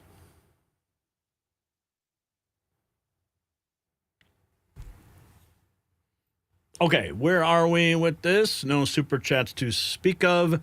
You guys are like, yes, yes, yes, yes, absolutely, yes, yes, yes, F and A, yes, please, yes, please. Of course, yes. You all want to see military tribunals. Haha, love it. Love it. All right, let's get the answer to our question. The trivia answer was C. John Brennan was the CIA director when he allegedly helped manufacture the Trump-Russia collusion narrative. You guys said C. Is that what I said? I think that's what I said too. Yeah, C. All right, let's go to our next trivia. Which amendment did Nixon officials famously invoke during the Watergate scandal hearings? The First Amendment, A. B, the Fourth Amendment. C, the Fifth Amendment. Or D, the Sixth Amendment. I have a very strong feeling it was C, the Fifth Amendment. Well, you guys can test your luck in the poll or in the comments or the chat with your answers. We'll get that after the segment. Let's find out what is going on with the latest scandal.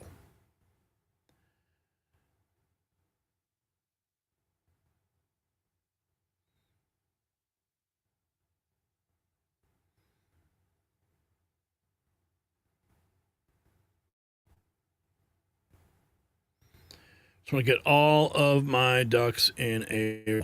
Okay, here we go. One signature. That's all Joe Biden personally signed. Hunter's pardon. Everything else a machine.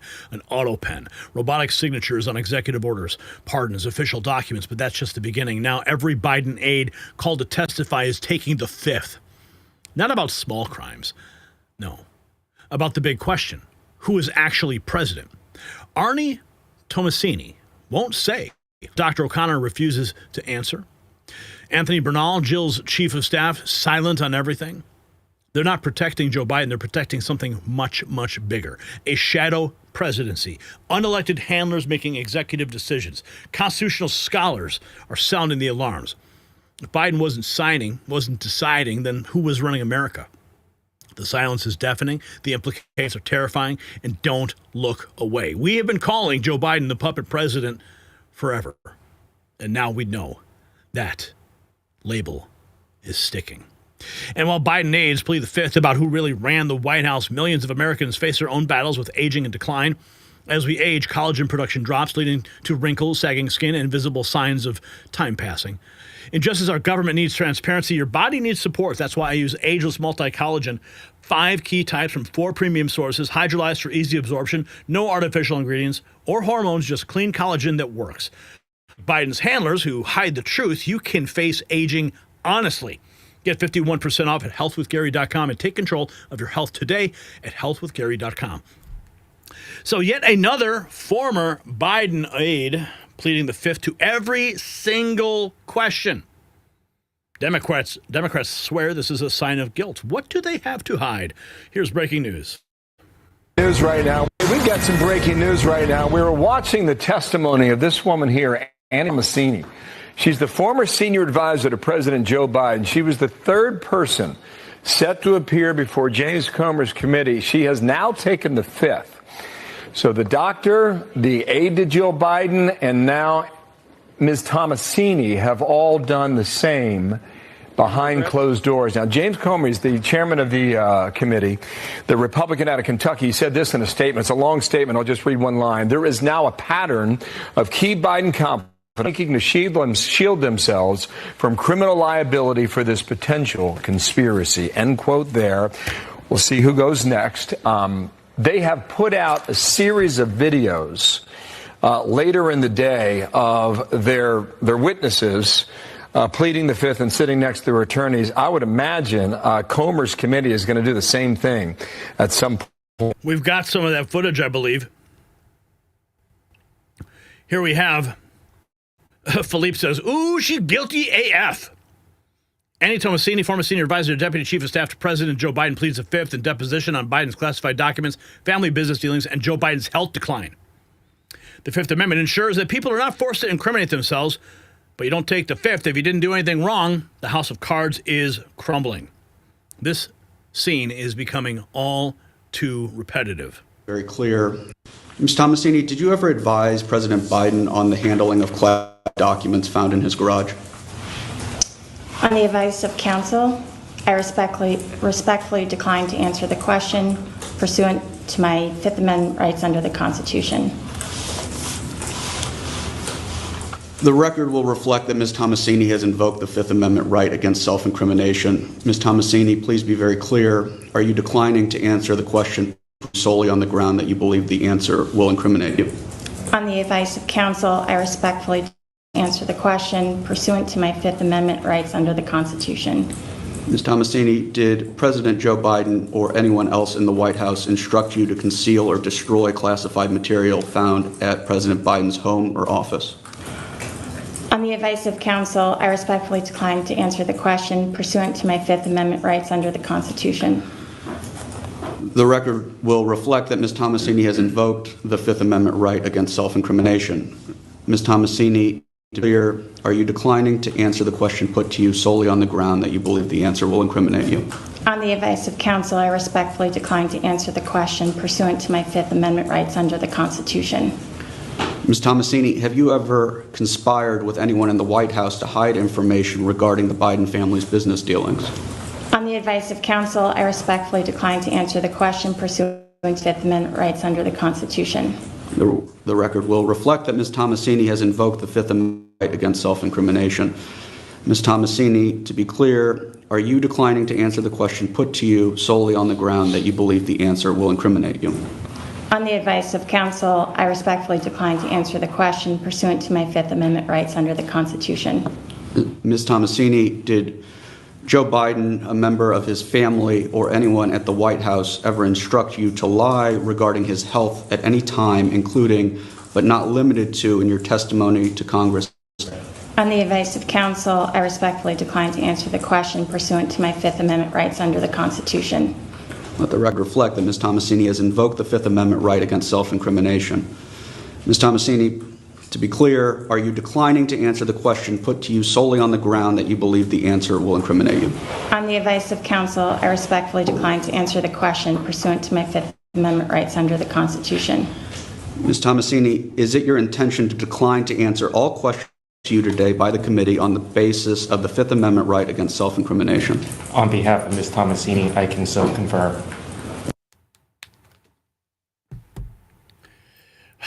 Yeah, that's all they have to say. Nothing. Here we have this from Oversight Project. President Biden's admission that he didn't personally authorize individual pardons, but rather laid out categories of people to pardon, has thrown jet fuel Autopen investigations. Kyle Bronson broke it down. Levels upon levels. Kyle. Yeah, the New York Times called our investigation a conspiracy theory in March. I'm really happy that the New York Times has actually woken up to what's going on in America here. But yeah, the article is devastating. You have low-level staffers relying on of senior staffers who say they were in the room and heard the president authorize the pardons.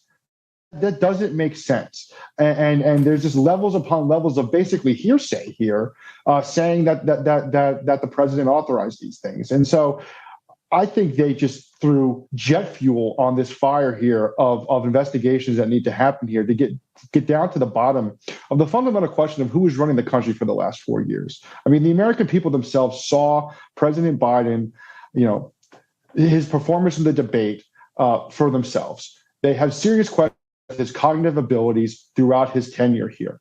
And the fact that they enlarged the Politburo of senior staff around the president, enlarged the powers of the presidency during his 4 years is an affront to the Constitution and all of the rules of our republic here. Kyle. Yeah, the New York Times called our investigation.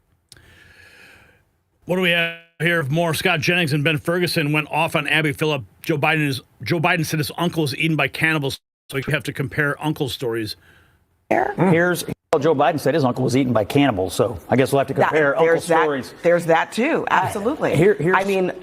Talk to me about it. I mean, why is that more concerning than what has happened this week? He didn't even remember appointing his own Fed chair. Here's my view of the medical situation of this president versus the last one. This president has a doctor who is issuing very transparent letters about this president's health. The former president has a doctor who's taking the fitment before Congress. Pretty clear. Mike Howell, after one Biden official admitted the truth about the Autopen, every witness has pled the fifth. Since they know what they did, we must demand answers. This all started in March when we released our first findings about the prolific use of an Autopen device to cover up for Biden's incapacity. And since then, it's taken on many different It has gone to the House, the Senate, and the executive branch. I guess the most recent update, two very important ones. Comer over in the House began a series of interviews with Biden officials. The first one, the woman who is in charge of the paper for the entire White House, Neera Tanden, the staff secretary, that's the person you see Will Scharf in the Trump administration handing Trump everything to sign. It's usually a very credentialed attorney or somebody who can make sure processes are followed, the paperwork is tight, there's no litigation risk. They're always with the president. Well, guess what Neera Tanden said? She only saw Biden like 1 month at best. And she never even had his assent or proof of life before, going down the chain and executing the Autopen device. So that was a massive red flag. And since someone kind of broke with the Biden administration, guess what? All the witnesses since then have claimed the fifth, they're refusing to testify. Where that's at now, and the posse could be greatly helpful on this, is Congress. Some of them are going to say, well, there's nothing we can do about it. Guess what? There is something they can do about it. They can grant these witnesses immunity, basically say you're immunized for crimes related to this. Get your butt back in here, testify, answer the questions, and if you don't, you're held in contempt. So don't let Congress keep their foot off the gas. This all started in March. I like that idea. Give a couple of them immunity and let them sing. Here's Brandon Gill. Biden only signed one pardon or clemency order by hand, and it was Hunter. The rest were all Autopen. With his hand. The funny thing about these pardons, there were 25 pardons or clemency orders that were signed with, that Joe Biden signed. And of those 25, there was only one that he signed with his hand and not with an Autopen. You know who that was for? That was for his son, Hunter Biden. This is a huge problem. The one that he decides to pick out of all of these people is his own son. The funny thing about these pardons. Yeah, and that signature looked horrible. The Autopen cannot be used if the president does not. Here is Mr. Theodore Wold in congressional testimony. Use the Autopen. A number of your colleagues on the Democrat side have said, well, there's an OLC opinion here. We don't need to talk anymore. There's an OLC opinion. It says you can use the Autopen. The opening paragraph of that OLC opinion says you can use the Autopen, but only when the president directs that you do so under his decision-making power, right? It is very clear again and again that the president actually has to make the decision. That cannot be delegated to a staffer or an advisor. And there's no indication here that anyone other than staff were making these decisions. It's all coming to a head. Wex's Joe Concha TV suggests Biden aides invoked the fifth to force the story to go away? The 2020 president. Of course, Democrats lied about Biden's brain turning into a Twix ball during, and I would make the argument even before his presidency during the 2020 presidential campaign. And that's why every Biden aide is pleading the fifth right now when they appear before Congress, because they want the story to go away. And by not talking, they give the media an excuse not to cover this the way it should be covered, which is the biggest attempted and failed cover-up in the history of any presidency. And all the people you see on your screen knew this for years, and they lied about it because they wanted to keep their own power. As far as you keep Biden in there, then they could run the presidency through an Autopen, and that's power without actually getting elected. Quite a deal if you could actually get it, Todd. Of course, Democrats lied about Biden. Longtime Joe Biden aide appears under House subpoena after Jill's work husband pleads the fifth. Another former Biden aide pleading the fifth to every single question. Guilty, guilty, guilty. We also have Anthony Nall, chief of staff to Dr. Joe Biden, previously refusing to answer questions. We covered that the other day. We played this for you the moment that Anthony Bernal takes the fifth at the deposition. Questions about advising President Biden to pardon Hunter. Was Biden fit to exercise the duties of the president? I mean, the fact that he didn't answer that question. Was President Biden fit to exercise the duties of the president?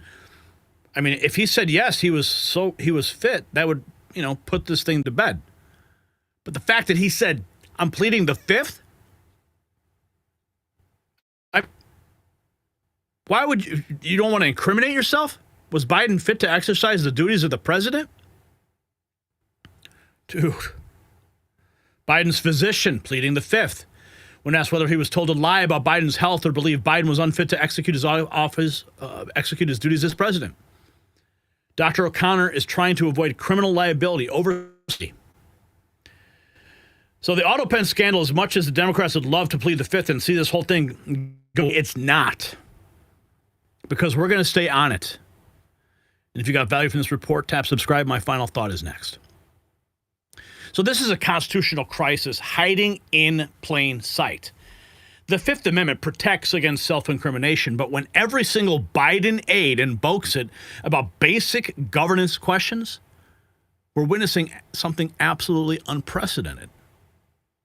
They're not protecting themselves from prosecution. They're protecting a secret about who actually wielded presidential power. The Autopen revelation changes everything. If Biden only personally signed Hunter's pardon, while machines signed everything else, every law, every executive order, every official act, they could all be illegitimate. I mean, we potentially had an unelected shadow government running America while a cognitively declining president served as a figurehead, a puppet. I mean, I remember from day one, there were acts of executive orders, remember? And he was signing them. We saw some of those signing ceremonies. But if you think about the difference here, when President Trump is signing all these executive orders, when he did like on day 1 and day 2 and day 3 and day 4, there was someone standing next to President Trump explaining exactly what he was signing.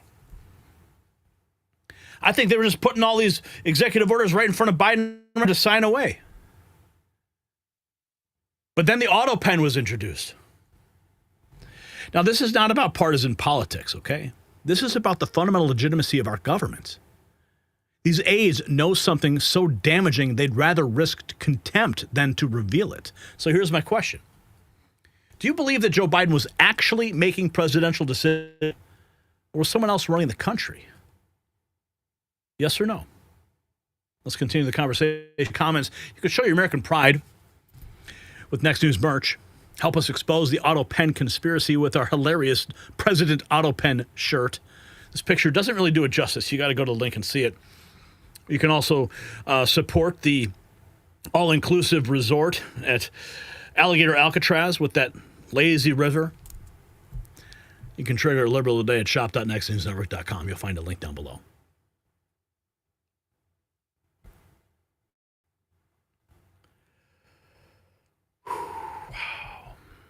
No more super chats today. $20. It's the best you guys can do, huh? Thank you, though. Appreciate your support. Best thing, let's see what you guys are saying. Joe never made a presidential decision, Patricia says. Gary, don't go Pepe Le Pew straight. Make sure it's a definite lightning bolt. What? The criminals pardoned themselves. Holy cow. Well said, Susan. So who throws treason charges at them? Weekend at Bernie's. Doobie, find out who was running the government.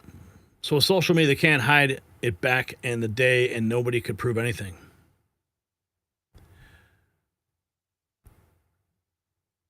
Gary is very handsome and doesn't need no Pepe Le Pew streak. Thank you. I'm blushing now. All right, let's get to our answer. It was, in fact, C, the Fifth Amendment.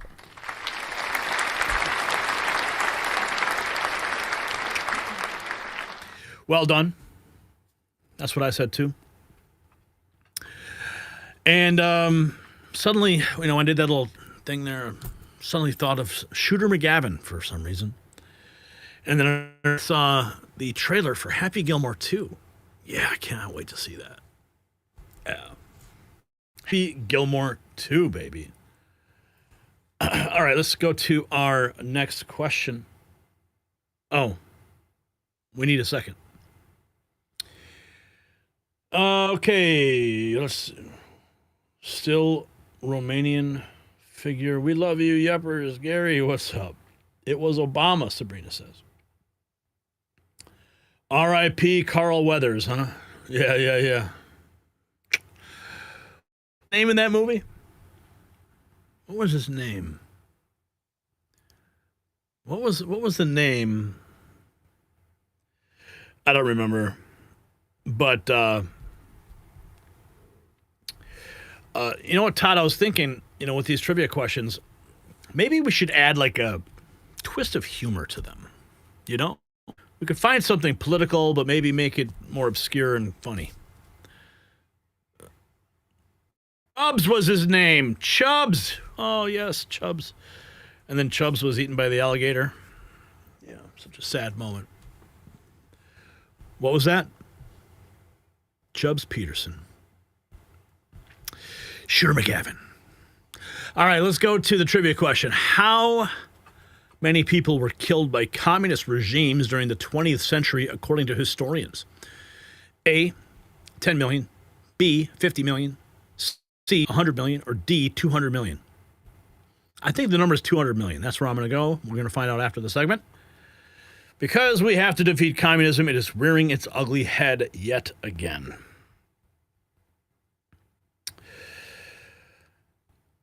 Okay, and looks like we're going to get the answer to our trivia question. Maybe, I don't know. We'll find out. In our, like, the first tweet has the answer. Did I say that out loud? I must have.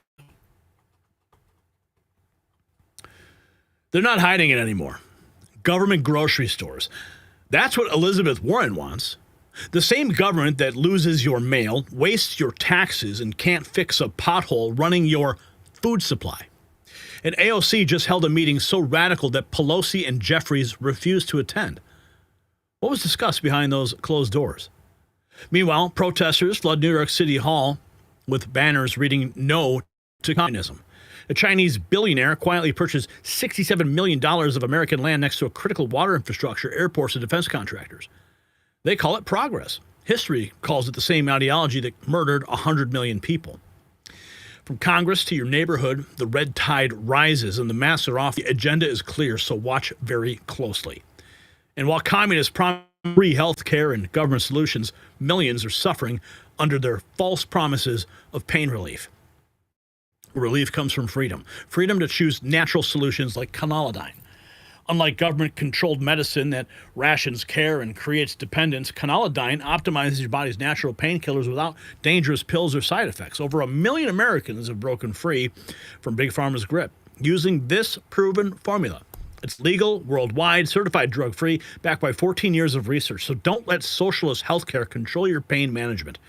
Try canalidine for less than $1 a day at trycano.com. NNN. You'll find it linked down below. You have nothing to lose but your pain.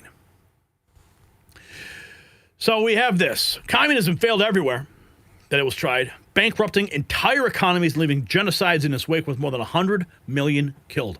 Folks like Zoran Mandani, AOC, and Bernie Sanders want us to give it another try because make it this time around.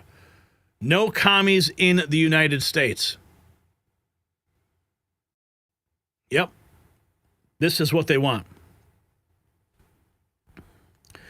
It's important to remember that in order to redistribute what socialists want, the government must first confiscate. Janine Johnson writing, the heart and soul of liberalism, socialism, and communism is confiscation. Quote tweeting Sadie, the two socialists lying to people, telling them they'll get free stuff. Nothing is free. There's a picture of Bernie and Zofran, whatever his name is. This. 24 hours ago, AOC bringing her commie husband to a secret meeting with Democrats at the House behind closed doors. Pelosi and Jeffries both refused the invitation. Democrats are testing communism. It's insane. Let's hear what Jesse Waters' take is on this. It's down and had to give her new work husband a chance. She knows it's a tough sell. Her last work husband pulled a fire alarm, and her family says no mas. But AOC's got a thing for bad boy. Today, she snuck Zoolander into the house while everybody was still sleeping. She had him in a little room and pulled the shades down and had people come in one at a time. First up, the crazy aunt. All right, everyone, I am here with Zoran Mandani, who is the leading candidate for mayor in New York City. He has so many incredible firsts, but the thing I love about Zoran is what he is doing to lift up working people. Whatever Zoolander did to Aunt Jaya Paul, she said good guys are hard to find, but AOC is one lucky gal. It's hard not to be won over because it's the combination of his authenticity, his smarts, and his commitment to lifting up working people and making life better for real folks that is really inspiring and but not always easy to find. Some Democrats couldn't even wait for the wedding. They were so excited that love was in the air. You know, it's just beautiful to have someone who is so authentic. You know, money cannot buy that. And we had a great conversation. Then AOC introduced him to Daddy. Dad's actually a bit of a socialist himself. He's been called a communist his whole life. So he has a soft spot for Zoolander. They hit it off immediately. Zoolander's the son Bernie's always wanted. Sources, Bernie recommended Moscow for the honeymoon. AOC wanted Mom to meet Zoolander too, but Pelosi wasn't around. We always knew Mom was going to be a problem. AOC's been on the phone with her all week. Mom, he's not really a communist. I swear, he's only a socialist. Pelosi's side of the family isn't really into communism. Mom's tried life to keep the communists out of the house. Nancy broke her hip, and she's just not feeling up to it. Uncle Jeff doesn't look like he's going to the wedding either. Why are you not endorsing the guy that won the Democratic primary in a contested election in your backyard? Well, I look forward to sitting down and talking to him.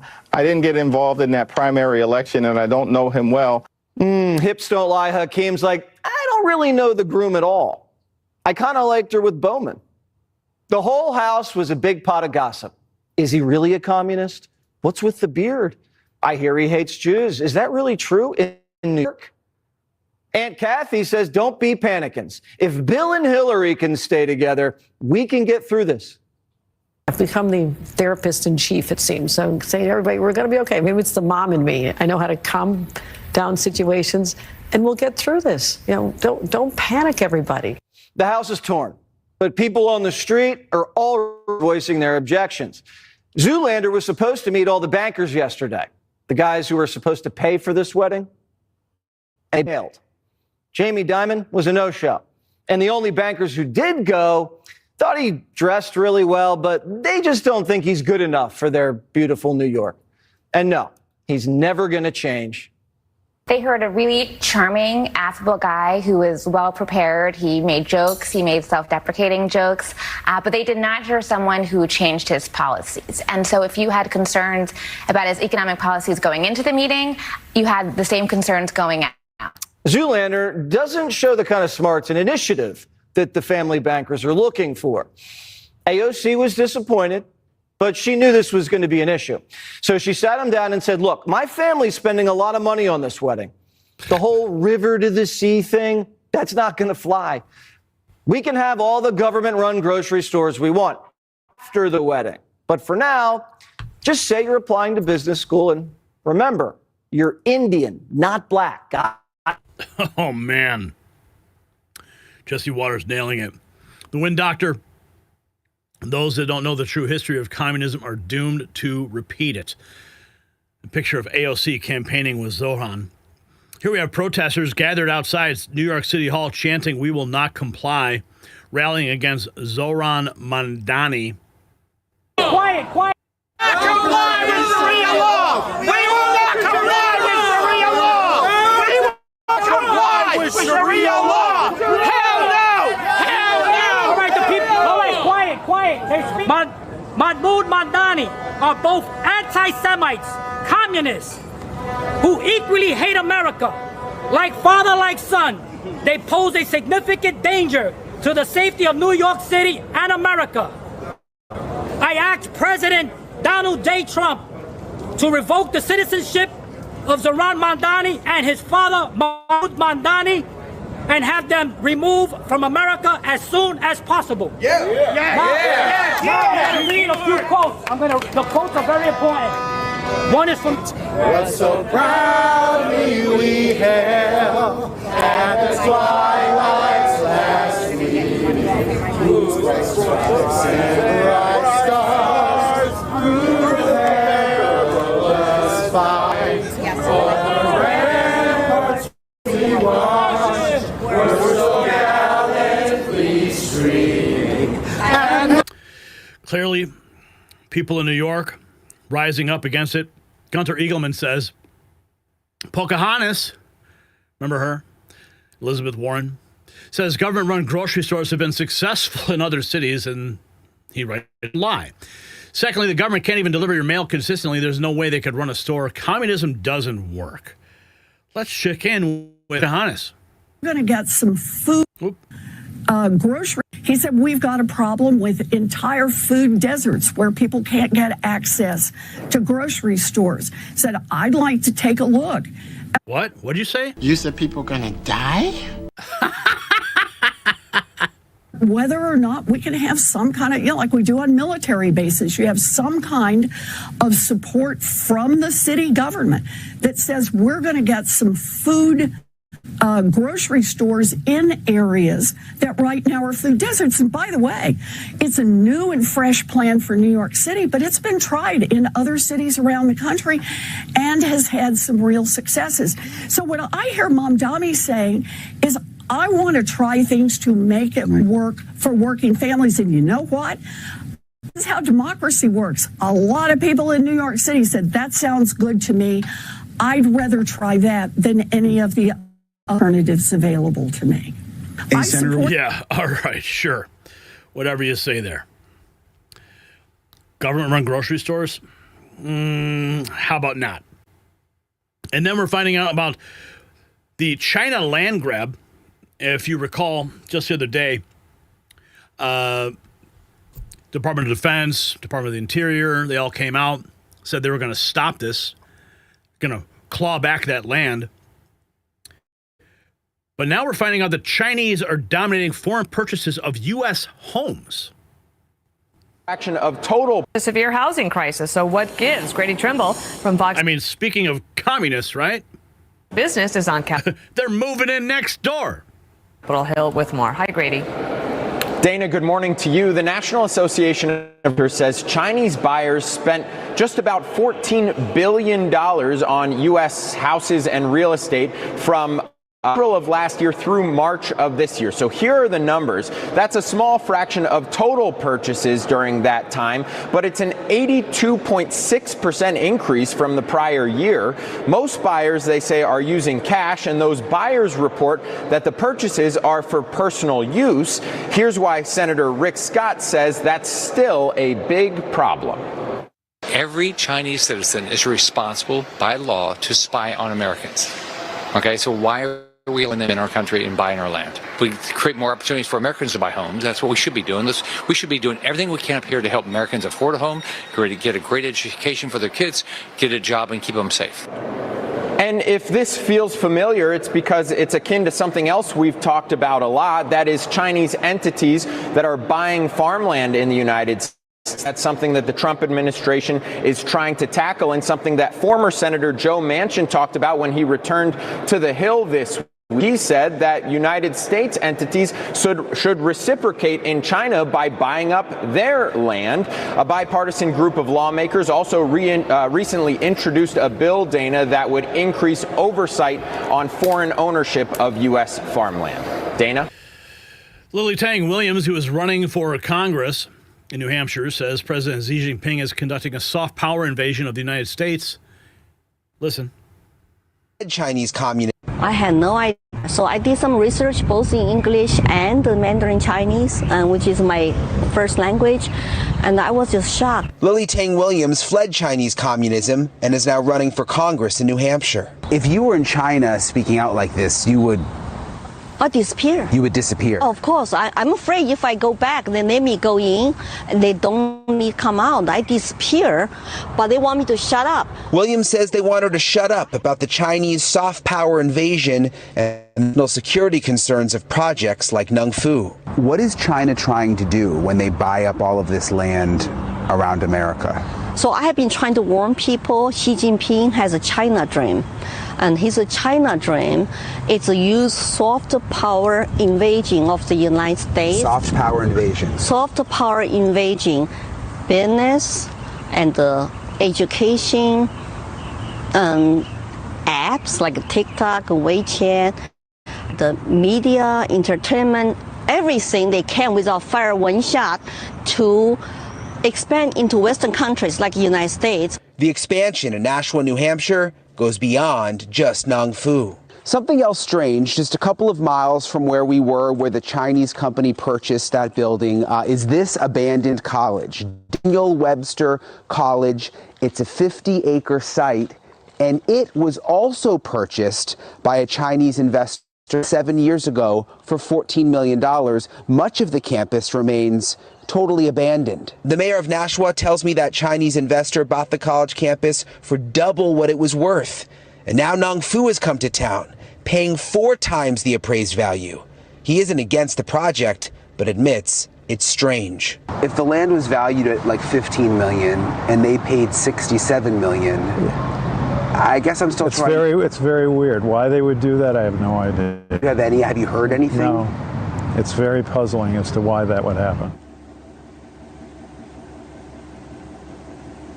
And so, Leland, the mayor says he doesn't have any national security concerns. He says the city will not sell the actual water company, but everyone here is wondering why that Chinese company would pay 4 times the assessed value, why the area near the watershed, and then also the college campus. I had no idea. Great questions, huh? The soft invasion's here.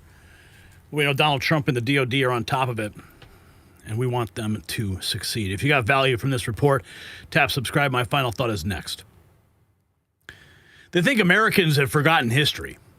They think we don't remember when 100 million corpses were left behind by communism. The breadlines, the gulags, the killing fields. But we remember. And now they're bringing it here, wrapped in promises of equity and free stuff. Government grocery stores? See, that's how it starts. First, they control your food, then your health care, and then your thoughts. Then you got a social credit score. AOC's secret meetings, Chinese land grabs near our infrastructure, Warren's socialist fantasies. These are not isolated incidents. It's all coordinated. Promise utopia, Beijing, all right? The CCP buying America piece by piece. They're not even hiding anymore. Protesters see it. Patriots know it. The question is whether we will stop it before the red flag flies over City Hall. So here's my question. Is America already too far down the road to socialism to turn back? Yes or no? Let's continue the conversation in the comments below. And if you want to armor up, check out our American Badass gear in our merch shop. Favorite member of the administration. You can also help us expose President Autopen with our hilarious t-shirt, and you can support the new all-inclusive resort for illegals at Alligator Alcatraz. That's right. Trigger a liberal today at shop.nextnewsnetwork.com.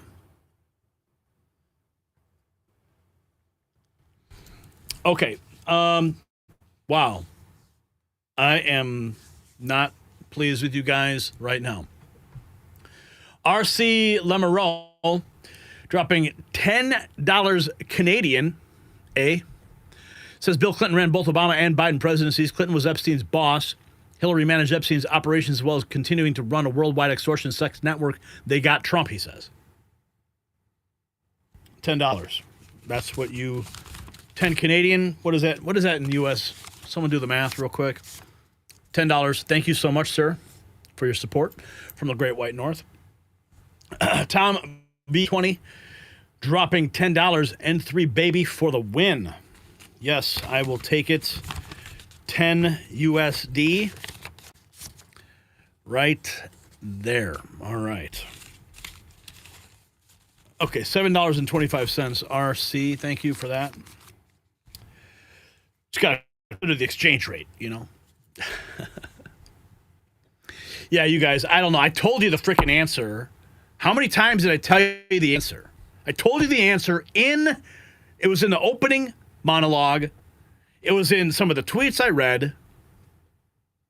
And you got it wrong? How dare you?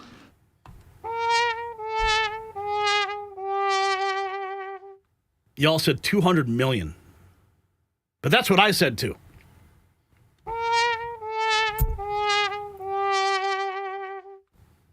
So, see, the difference between you and the situation here, guys, is that, like, I was guessing at the onset. See, I didn't skip ahead. I gave you the answer. So disappointed. So disappointed. Okay. Well, maybe the next one. Maybe you guys will get the next one. All right, what's the next question?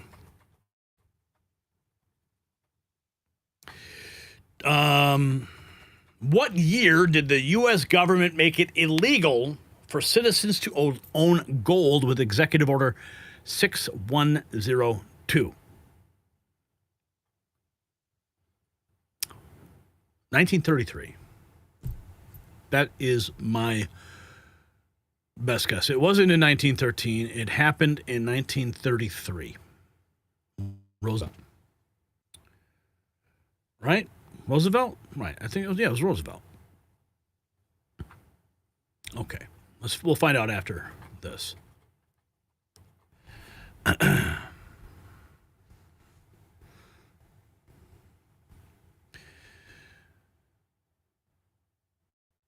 They named it after him, the Genius Act. Trump says it's freedom. But you got to read the fine print. Dollar stable coins have federal approval, but who controls the dollars? Who tracks the transactions?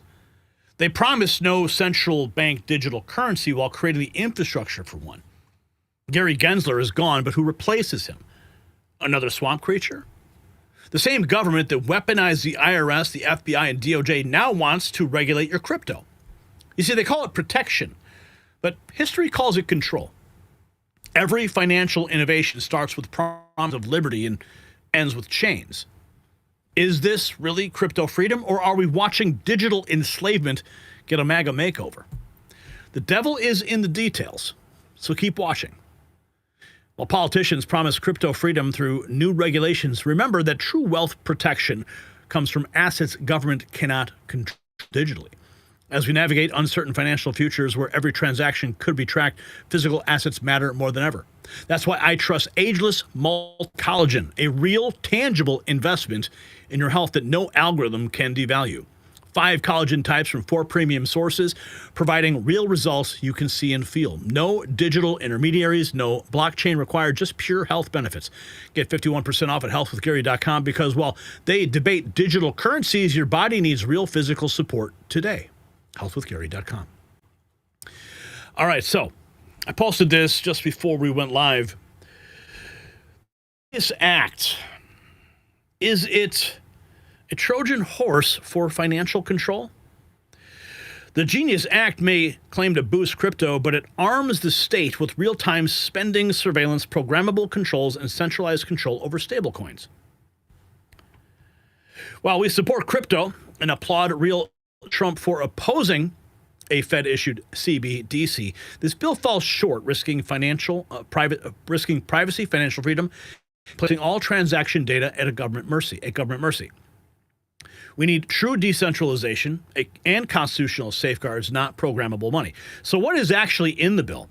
It establishes a federal framework for payment stablecoins requiring one-to-one fiat backing, monthly reserve disclosures, and audits for large issuers. It aims to regulate issuers, banks, and non-banks, defining stablecoins distinctly from securities or commodities. The risks under the surface enables programmable digital money, transaction filters, blocks, reversals, expiration clauses, all potentially enforceable in real time by regulators. Creates a centralized ledger exposing complete transaction histories to government oversight. Now, what are the positives? Now, Trump's signing shows a continued push for private crypto innovation and explicitly rejects a Fed-issued CBDC for now. Provides regulatory clarity, backing for on-chain dollars, and aligns with crypto-friendly policy under Trump, according to Vanity Fair. The bottom line, the Genius Act is a step forward, but it's not the full embrace of decentralization that we need. Guardrails on stablecoins are great, but without privacy protections and constitutional limits, programmable money could morph into a digital leash. So let's champion crypto's promise, not a state-controlled version of it. Let's dive deeper into this, shall we? Peter Ryan writes, this Genius Act paves the way for fully operational surveillance and control apparatus where governments can see, freeze, seize, and control people's funds.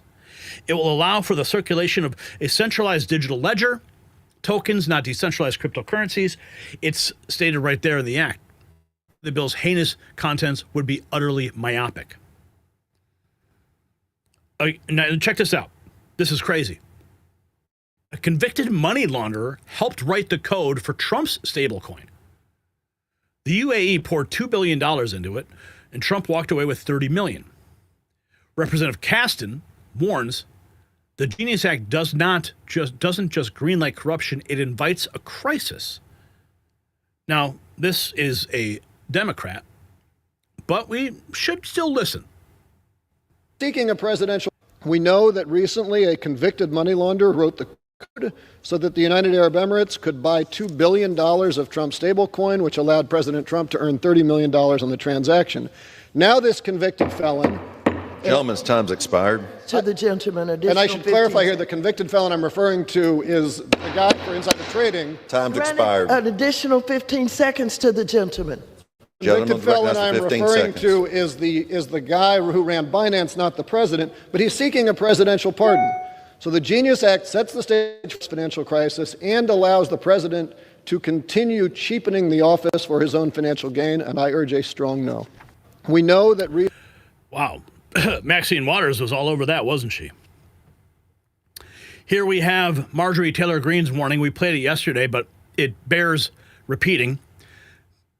Matt Morrill writes, beware crypto investors. The Senate and House are passing the Genius Act, but leaving out one huge provision.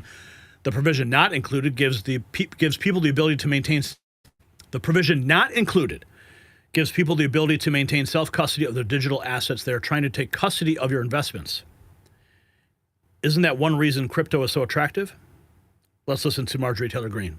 And the Genius Act has already passed the Senate. President Trump is urging us in the House to pass this bill. He's posted it on Truth Social. Leadership is urging us to pass this bill, but I just want to give you a brief description in the bill. There's two things that are in his executive order that are not in the Genius Act. One of them is giving people the ability to maintain self-custody of digital assets. That's incredibly important to people that own cryptocurrency, stablecoins. And then the second thing that is not in the Genius Act, but is in his executive order, is a complete prohibition, a ban, central bank digital currency in the United States and abroad. And so here's the problem with the Genius Act. They didn't give us a chance to introduce amendments. The House leadership did not allow us to do that. Trump needs us to raise the alarm. That's right, Alex. They do. They run articles against us. They have paid influencers that post against us. And the Genius Act has already passed the... So what did President Trump say? It did pass today. This morning, President Trump signed it into law. Let's check in with Allison. She is Allison Steinberg. She is one of the reporters at Lindell TV. Let's get the Lindell TV take. Name of the beast. Revelation 13, verse 16 through 17 says, it also forced all people, great and small, rich and poor, free and slave, receive a mark on their right hands or on their foreheads, so that they could not buy or sell unless they had the mark, which is the name of the beast or the number of its name. What happens when the government can freeze your bank account without even charging you with a crime? President Trump wrote an executive order on January 23rd, and specifically on exactly what the Genius Act is about, except they did not include what was in his executive order, which is a ban on a central bank digital currency. The Genius Act creates a government-regulated digital dollar called a stablecoin that many argue is a central bank digital currency in disguise. Stablecoins would likely replace all physical cash. And under the Genius Act, your digital wallet could be frozen if you violate any federal or state regulation, even if it was never passed by Congress. Remember the COVID vaccine mandates? The Biden administration enforced them not through Congress, but through an executive order. Millions were fired. Now imagine being locked out of your savings for refusing a future mandate. Over in Australia, people were physically detained in quarantine camps. In America, the soft power version would be freezing your finances and calling it public safety. The White House maintains that the Genius Act will not usher in a CBDC. This piece of legislation is going to make America the crypto capital of the world, and that's what the president promised. As for a central bank digital currency, the president opposes that. He made that promise to the American people on the campaign. I'm also making a promise to protect Americans from government tyranny. As your president, I will never allow the creation of a central bank digital currency. Even though President Trump signed an executive order back in January banning CBDCs, the Genius Act lets big banks create private sector versions, still programmable and still controlled. And if you look at what they're doing with the Genius Act and stablecoin, he said no CBDCs. The guys who own the New York Fed are all going to create subsidiaries and issue stablecoin, which will be interoperable, can work with a social credit system. Stablecoins can be programmed exactly like how we fear CBDCs will be programmed. They're exactly the same tokenized mechanism. They can be used in smart contracts. They can be used to collateralize loans or mortgages. They can be backed by certain things. They can be taken out of your wallet. Your wallet can be blacklisted. Back in 2016, he even raised concern about the lack of the gold standard. Can you envision a scenario the country ever goes back to the gold standard? Well, in some ways, I like the gold standard. There's something very nice about the gold standard. And you have to go back at the right time, like when gold does the old crash show.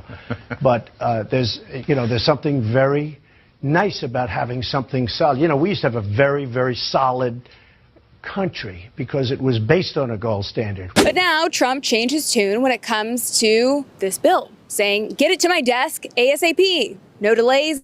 No add-ons. The Genius Act stablecoin is just one piece of a much larger digital control grid. AI-run data centers, facial recognition tied to Real ID, constant location tracking, and behavioral scoring, just like Communist China's social credit system. According to Neil Kashkari, president of the Federal Reserve Bank of Minneapolis, a CBDC would let the government monitor every one of your transactions. I get why China would be interested. Why would the American people be for that? Well, the government would gain the unconstitutional power to seize your assets without trial, without due process. That's a direct violation of the Fourth Amendment, which protects against warrantless surveillance. It's not just about the money here. It's about the control. The Genius Act isn't genius. It's actually dangerous. Could this be the very thing that leads to the mark of the beast? I want to know your thoughts in the comments below. Reporting for Lindell TV, I'm Allison Steinberg. Revelation 13. Well done, Allison. You must have saw my report yesterday. Well done. Okay, so let's get to the administration's response. Here is the Deputy Treasury Secretary saying it's a great day for the American people. It's a great day for the American people. We are going to provide regulatory and legislative clarity to the use of stable coins for modernizing the payment system. As we identify new ways to use technology, we can more quickly, more cheaply, and more securely facilitate payment around the world. And so what this is going to do is it's going to even further cement the dollar as the world's reserve currency, because by making it easier for people trading internationally, for imports and exports, for trade even domestically to take place through electronic means, through blockchain technology, by providing this legislative clarity for those participating in this space, they know the rules of the road, they know how to operate, and it'll bring faith to the American people on how to negotiate, how to make payments, how to utilize these new systems. Okay, let's go to the president during the signing ceremony. I want to get to his, before he signs it, this is his statement about the central bank digital currency. Digital currency. Also remain fully committed to my pledge never to allow the creation of a central bank digital currency in America. It won't happen. My first.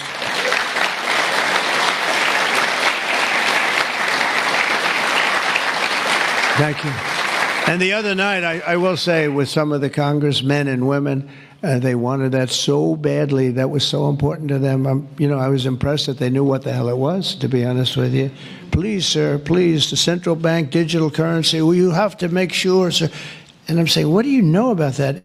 It's amazing the knowledge that people have gained all of a sudden. We had a lot of problems with some of them. I said, we've already got it from the Fed, right, from Commerce, and from an executive order. You don't need it a fourth time. Sir, we have to get it. It's amazing.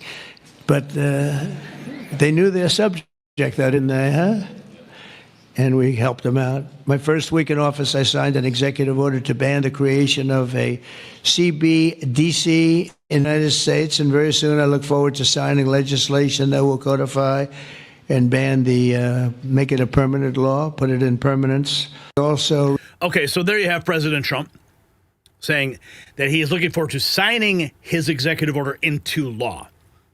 So that should give everybody a sigh of relief, but that still doesn't stop the infrastructure that has already been set in motion with the Genius Act. Continuing with some more President Trump's remarks, here's actually David Sachs. David Sachs is the White House AI and crypto czar. Here's what he has to say. This is his remarks prior to the president signing it into law. Accepted this job as crypto. Thank you so much. All right, thank you, President Trump. It's a great honor to be here, and it's true that I never expected to work in government at all, and then everything changed after President Trump came on my podcast, and I did this job as crypto czar because I thought it was a once-in-a-lifetime opportunity to work for a president who really wants to get things done for the American people, and if anything, that's been an understatement. The first 6 months of this administration have been more successful than any administration in American history. What's been done? It's just been incredible. President Trump has worked at tech speed. We're used to working fast in Silicon Valley, but even this is fast for us in Silicon Valley, the speed at which you move President Trump. It's really incredible. And now today, you have another historic legislative achievement that is a monumental step to fulfilling your promise to making the United States the crypto capital of the world. All right. We have some more remarks from the president here. Recognizing the many industry leaders present, the crypto community, for years you were mocked and dismissed. Here's President Trump lifting up the crypto community. Let me say the entire crypto community, for years, you were mocked and dismissed and counted out. You were counted out as little as a year and a half ago. But this signing is a massive validation. And even before this signing, over the last year and a half, I think your stuff has gone up more than any stock, or just about more. A couple of stocks that were pretty good, I will say. But you have certainly, as an industry, gone up more than anybody. Nobody's gained the respect in such a short period of time. But this signing is a massive validation of your hard work and your pioneering spirit and your ability to never give up, because a lot of people would have given up 2-3 years ago. So I want to thank you for contributing to the incredible strength of America. This is going to make it stronger, and congratulations on this incredible achievement. Let me say the entire... And I think we actually have the moment he signed it into law. Maybe we don't, but he did nonetheless. If you got value from this report, tap subscribe. My final thought is next. So let's be honest about what just happened. Yes, Trump blocked CBDCs for now. Okay? But what about a future administration? What about a future Congress? So Gensler's gone. Who replaced him? The Genius Act, though, creates a regulatory framework. Who writes those regulations? The same deep state that survives every administration. They're not giving us freedom. They're giving us permission. Permission that can be revoked, standards that can be changed, oversight that becomes overreach. Today's liberation is tomorrow's trap.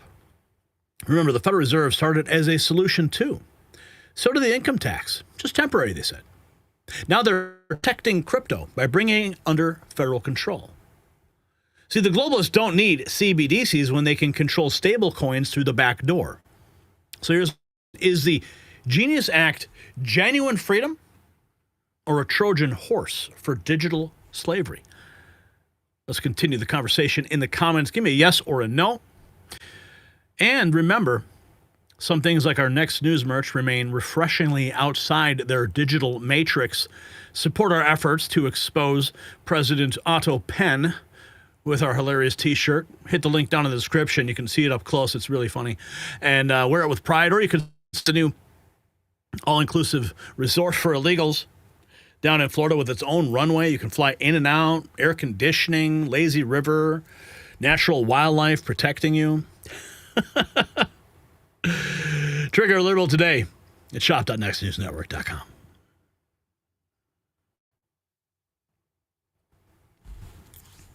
All right, we did have a super chat that did come in from the super nurse. Actually, it's a super sticker. That's what it was. Let's see, was it P3, Brian? Is that the one that, yeah, that's the one that zooms in on me, right? Hey, look at that. It's a close-up. I am ready for my close-up, Brian. Ooh, what a day it's been. Okay, Brian, let's take a look at what that answer was.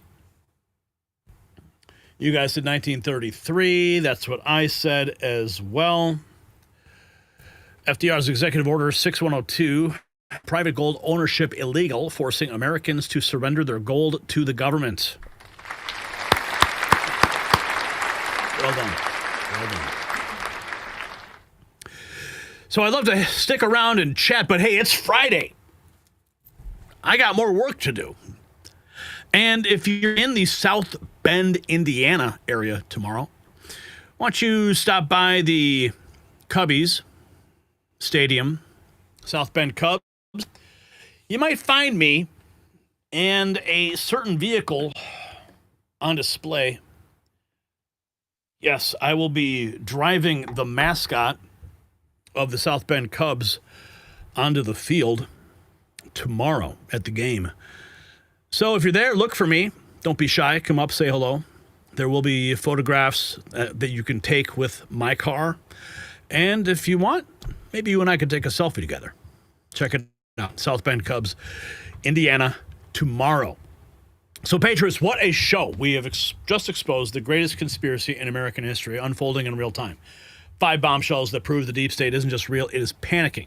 We started with the Epstein wars, where Trump's own base questions why the man who promised transparency suddenly claims it's a hoax. And now it's reversed. Yeah, the hoax is now going to be released. Ordered Pam Bondi to unseal the grand jury testimonies. Yes, we won this round, my friends, because we kept the pressure on. Also, 3 staffers pleading the fifth, not about crimes, but about something far more explosive. The establishment media that ignored Epstein for decades suddenly can't stop talking about him. Why? Because they smell blood in the water. Then Tulsi Gabbard dropped the mother of all truth bombs, declassified documents proving Obama, Brennan, Comey, and Clapper manufactured the Russia hoax. They knew it was fake. They buried the real intelligence reports. They leaked lies to the complicit media. It was not incompetence. It was treason. A sitting president weaponizing intelligence agencies to destroy his successor. The Autopen scandal reveals something even more terrifying. Biden aides are pleading the fifth about who actually ran the White House. 3 signature except Hunter's pardon done by a machine.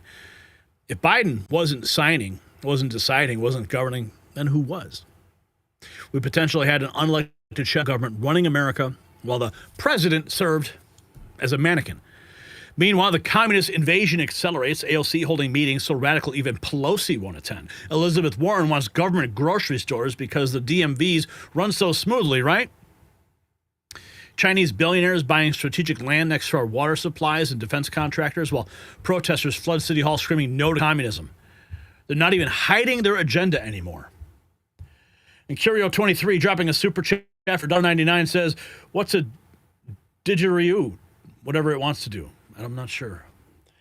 But Trump just landed the counterpunch of the century. The Genius Act destroys the globalist digital prison dreams. But what about the back door? What can they do? Now, he says no central bank digital currency will ever control Americans. So let's codify it. All right? Dollar-backed stable coins, they say they're encrypted, but what about they're being controlled? While other nations build digital cages, America, is it building digital freedom, or is it helping them? And to everyone who sends super chats and rumble rants, you guys are the show. Your voice matters. Your support keeps independent media alive as big tech tries to silence us. Thank you for staying with Truth Against Tyranny. Patriots, we're living through history. The masks have fallen, the documents, declassified establishments exposed, and they thought they could manufacture reality, control your money, and rule from the shadows. Well, they were wrong. Tell a friend about the Raw Feed. Text them the link. Share this truth bomb on every platform. Hit up shop.nextnewsnetwork.com and wear your Patriot pride, because this is not just news. This is a revolution. The deep state's collapsing, the truth is winning, and you, the American people, are taking the country back. This is Gary Franchi for the Next News Network's Raw Feed. Stay strong, stay free, and we will see you next time. I want you to have a wonderful weekend. And remember, South Bend, Indiana, if you're in the area, stop by the stadium. I will be there outside with my DeLorean time machine. And if you want to grab a hot dog and watch the game, you'll see me drive it out on the field. So we'll see you next time. The revolution may not be broadcast, but it will be live streamed.